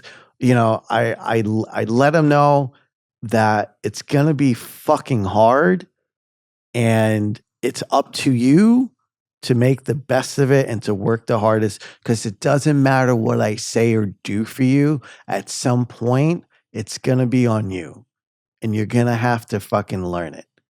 Whether you can learn it now, easy, and like fucking gain all that knowledge and learn as much as you can and have fun. But like, I'm not going to be here forever. It's fucking, it sucks to like when you start like really dwelling on like getting older and everything, and you're like, man, I just want every fucking minute. I want everything I have now to be happy and safe. Yet you're Because here. yeah, and yet I'm this here podcast. and I'm doing this right now, and I'm trying to. I mean, you could be spending time with your children, but you're here. I know, but it's you got to do things at a time that also makes you happy and like Oh, I'm people glad you this makes you care happy, about. too. Of Oh, course, that's oh, why I'm here. Every 7 years, it'll make you happy. See, that's why I'm not here every year. I'm here every 7. Like No, a but little over half a decade. it's just what can I tell them that's like a promise? What can I say that Death and taxes. death and taxes? Like you gotta laugh, you know, you gotta find things that make you happy. Learn all this stuff now. Learn as much as you can now that you enjoy, that brings you some kind. Because that stuff, I'm still listening to old fucking hardcore bands like Candiria and VOD because I loved that back then. And now my son shows me more bands now and hooks me up with more music on Spotify that like I was never aware of. If he wasn't doing that, I'd still be listening to all the fucking old shit because that's and there's nothing wrong with that. But it's just like, it like for them, like taking these opportunities to learn another language, to learn computers, to learn bass, to be all these things, like you have these opportunities now. Like I push, like you have to do them. Don't let this time be wasted. Damn right. Because you're not going to get it back. And every time another year goes by, something else is added that's going to take away from something you love. Well, and also, as an old dude, I'm sure you can attest to this too. Time just seems to move faster as we get older. It just fucking seems to fly by. It really does. And that's another scary thing. That's another thing to realize, that it's just like it's not like a countdown up when you're growing up. It feels as I get old, it's a countdown down. When's the last day? And that's fucking scary. It is. Nobody wants to think about that. Who does? I get it, but it's like you need to enjoy the time you have now. For sure. And I'm obviously never going to have children. Never. Okay. But an ethos I like to instill in people in general is just like, no matter what ideation you have about, like, you know, maybe checking out early, the ride is short. Why get off early? Like the ride is going to end before you fucking know it. There is no reason to get off early. Man, I've been at moments where I was like, oh, fuck all this. But it was because something distracted me, or something took my focus away, or I had some time to calm down. And I was like, wow, I'm glad I didn't. Like, I know we all need someone to talk to. We all need to get shit off our chests. You know, it's hard to separate yourself from people at times that don't want to see you do better. You know, there's certain things. It gets fucking difficult, but that's where the hard part, the scary part, the most difficult is when you got to really fucking talk to yourself. You got to really be like, what am I doing? Why am I here? They don't like I'm pretending they like me. I'm pretending this makes me happy. Like and I get it. You got to pay bills. You know, if you're in a relationship and you respond on each other, like rely on each other, like certain things, you try your best to work it out, but you got to take care of yourself. For sure. Like above all, I love every people in my life. I love my family and stuff. But if I'm not taking care of me, then I'm not doing the best I can for them. Oh, for sure. And that's what I think we forget to do, because it's easy to push it off. You know, that's not taking care of me right now ain't going to fix this problem, right? Or something like going on. Paid right this second. Like, yeah, it's just, you gotta look out for yourself above everybody. You matter. Something needs to be done, and it's only up to you to do it. I'm on the mindset of like, yeah, I'm happy to help take care of people and take care of shit. But if I'm unable to take care of myself, I can't give from an empty fucking bucket. Yeah. Like, No, you can't. You could fake it for so long. You could pretend you're good. You could do all these things to kind of, sloppy patch, band-aid and stuff. But if you're not really digging into like what's the problem, what's been hurting me for years, why when I get into like personal arguments, like I act a certain way where it's like I would never do that, but it's only when this is happening and stuff. It's like you gotta mental health is fucking serious. Like, and I feel like it's brushed off. It's because you're not bleeding. you're not bleeding, You don't have a broken or bone. So it's like, you use something to like forget about it, whatever. But it's like it's never. I don't know nothing about that. I don't know what you're talking about, but it's not fixed, and people need help, man. A lot of people need help, and they need to be reminded that their life matters, what they want matter, what they need to make them feel happy fucking matters. See, I disagree. None of it fucking matters, but we're only here for this finite time. So you might as well make the fucking best. But it matters. I feel it matters to you. And what matters to you should be the reason why everything else fucking happens. Because if nothing matters to you and then you're like, well, I don't matter, then you're going down that road of like, well, no one's going to miss me. And that's where things get very fucking scary and ugly and stuff. So, For sure. For sure. Yeah. But you matter. No, I think you matter. I made it matter. You're made of matter. I matter. Yeah. We're made of No. matter. In the grand scheme of things, like, as fucked as it is, 3 generations from now, no one who has ever heard our voice in person will still be alive. Yeah. None of it really fucking matters in the grand scheme of things. No, all right. Yeah. I mean, humanity in general, it doesn't matter in the grand obviously. But for you know what? I'm here for a good time. Fuck it. We're all gonna be soil. We're gonna be some fucking tree, or hopefully, if you're that fucking lucky, you get to be part of something else. I hope or to you be a don't, potato. Or you don't. I don't know. Okay, but it's like, look, we said it over and over. You got this fucking. You got a short time. Right. It should mean something to you. It's a short time, and it's not a promised time. It's not like, yeah. Oh my God, I get 73.5 years. I will die on March 43rd. 43rd. That's not a real date. I've been drinking. March 23rd, 2097 or some bullshit. Like, it's like, no. Could walk out of my apartment tonight, hit by a car. Yeah, dude. Like, I don't know. We spend more time worrying about the things we don't have instead of the things we do have. We'll do that.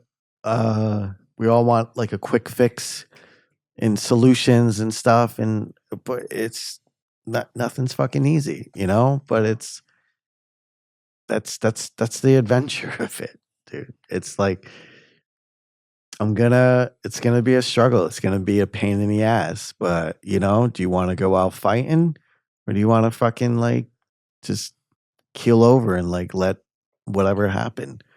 So Man, keeling over sounds super easy. That sounds like a good time. It sounds easy, but I don't think I would be happy with that. And obviously not. Yeah, obviously not. Like we all have our fucking dreams. Every homeless person on the fucking Skid Row had a different idea. And, it's just, if they had some help or some guidance or some kind of confidence, like how many lives would be changed if somebody was just if there? they had some sort of safety net. Yeah, we need that, man. And it can't just say God's going to fix it. Like if you pray enough, somebody's going to. No, it's you. If you pray enough, a tsunami's going to come and wipe out a lot of people. You have to fix it. It just comes down to you. Oh, for sure. And you gotta. It takes courage to ask for help. It takes courage to say I'm hurting. It takes courage to say I need somebody right now, and I'm struggling. And a lot of people rather not say that because they feel it makes them look weak. Right. or The anything. pride The in pride, the pride will be your worst fucking enemy. It will do you in. I mean, anecdotally, like I met a dude a couple of years ago who was homeless, like during the pandemic, was put in one of the homeless hotels that they put, and he was living at Echo Park Lake, and I'm like, and he was just like, yeah, like my brother could have put me up, but I just didn't want to ask him. Like I just I didn't want to be a burden, so like I slept at the lake. I'm like it's hard, people man. just can't get past their fucking their pride, like it's just or their shame. That's a purely emotional response. Like, hey, I'm going to put myself in a horrible situation because I can't bring myself to ask a loved one to help me out. That's sad. Yeah. Yeah. We all need help, man. Nobody's fucking invincible. I'm sorry. We all need help. And it takes a lot to ask for it, to admit you're wrong, to admit, I'm not a good, I haven't been a good person. like when you step back and you're like, oh, Well, and on that front, like when someone's like, "Oh, you're a good guy," I'm like, "No, I'm a guy. I'm a fallible human being. I have made mistakes. There are multiple people in this world I can name off the top of my head who definitely will tell you I am not a good person. Like I am the villain in a fair amount of people's stories. Yeah. And that's just part of the human condition because, unfortunately, when you separate, someone's got to be the villain. I'm not saying I did villainous shit to them. I am saying I am the villain in their story. So to black and white, I'm a good guy, I'm a bad guy. No, I'm just a human. And that more people need to accept that, like, no, we are just humans. That's it, man. Yeah. We're just fucking human. We're all stupid. We're in these fucking meat sack bodies that break down. You can only build up for so long. Actively decaying. In brains that go fucking crazy. Like, we're insane. It's insane to be alive. It's insane to fucking do what we do and like know this is bad, but I'm still gonna do it because it's getting me to next week. Oh my god. Or that orgasm would feel amazing. And like, oh. I don't know. It's tricky, man. There's a lot to be grateful for. There's a lot to be upset about, but it all comes down into like, what are you doing for you? Because you are what matter first. And if you could somewhat figure that out or get some kind of honesty within yourself and really like dig fucking deep, really get in there and fucking admit your wrongs, like it starts freeing up space in your head. It starts letting you like, oh, I've been holding on to that stuff for so long. Your bullshit. Own your bullshit, man. Forgive people for their bullshit. It's hard. Not everything can be forgiven. I fucking get it. For sure. For sure. But it also hits a point of like, if they haven't been in your life for X amount of years or they're gone or whatever, why are you still living by their rules? Why are you still letting them control the way you think? I agree. And it's also like, you need to differentiate between forgiveness and just forgetting. Yeah. Some people are like, hey, we've been out of each other's lives for so long. We have nothing to get. Like, I just moved on. Don't let them hold a place in your fucking head. Yeah. Yeah. It's hard to let go, man. It's hard. All these things is hard. These are the worst things. To admit you're wrong, to let things go, to forgive people that hurt you in the fucking worst way. You don't have to forgive them if you don't want to, but you can let go that chain they have on you that keeps you connected to like why you act a certain way or be like, I can't, why let them live rent free in your head? Yeah, man. Free that shit up, man. Get it the fuck out. Let it go. It's fucking hard, man. But when you do it, whew, it's like you're fucking, it's like you leveled up, like something releases. Oh, for sure. And I went through something like that recently. And I gotta admit that actually questioning those things, or like just I could say it, but it's like, was I really saying it? Like I could think about it, but it was like until I really fucking was like face to face with it, I was like, why am I still doing this, or why do I act this certain way, or why do this still get a certain reaction out of me when it's not a part of my life at all, because I'm letting it. So if I let it go, like, then what do I got to worry about it anymore? You don't. It's the hardest. Fixing yourself is the hardest fucking job you will ever have. For sure. 100%. And it's one of those things where, like, when people are like, you're making me, no, you are deciding. Whenever it's like, oh, you're making me do this. No. I, as an individual, am deciding to react to these things. Yeah. I have to take ownership that, like, I'm allowing you to upset me. I'm allowing your words, your actions to upset me. You're not making me do shit. You have to own these are your reactions. These are it may not be a conscious decision, it may be an emotional response, but you have to understand, like, you're the one reacting, not the outside stimuli forcing you to do shit. Yeah. You have a voice. You get to make decisions. That's the one thing that separates us from everything else. We get to make the fucking decision, yes or no. Animals, some do that, but we have planets. We're all there. We're all living. We're all some kind of fucking form together. But it's like if we let everything else tell us what we're going to do, then you're not living the fucking life you want. You're living it for everyone else. So, and that is no way to live. That is no way to live. It is not a happy way. On that note, you need to pee, and we probably should wrap this motherfucker. I gotta pee so bad. We're gonna call last call on this motherfucker. Tommy Pistol, before I let you pee. I love that I'm in control of your urination. Bastard. Where can they find you on the things before we get you out of here? Yes, you can find me on TikTok at Tommy Pistol. You can find me on YouTube on Tommy Pistol TV or Tommy Pistol channel. You can find me on Instagram at official_pistol_page. You can find me on Twitter, X. That got hacked. That really sucked. But my new account is at Mr. PP Pistol. So yeah, those are the places you could find me. I did want to real quick promote this amazing shirt that I'm wearing. You could buy this and other cool shirts with Buena Vista Old Boys Club on Etsy. So if you've been watching this the whole time, you're like, that's fucking awesome, I want it. Please purchase this shirt. Hell yeah. Yeah. We will do this again. Hopefully not in 7 years. Hopefully I won't wait that long. I mean, I'll peer pressure you when I see you at events. All right. Motherfucker, when you gonna come by? All right. Tommy, it was an absolute pleasure. Until next week, drink up, motherfuckers.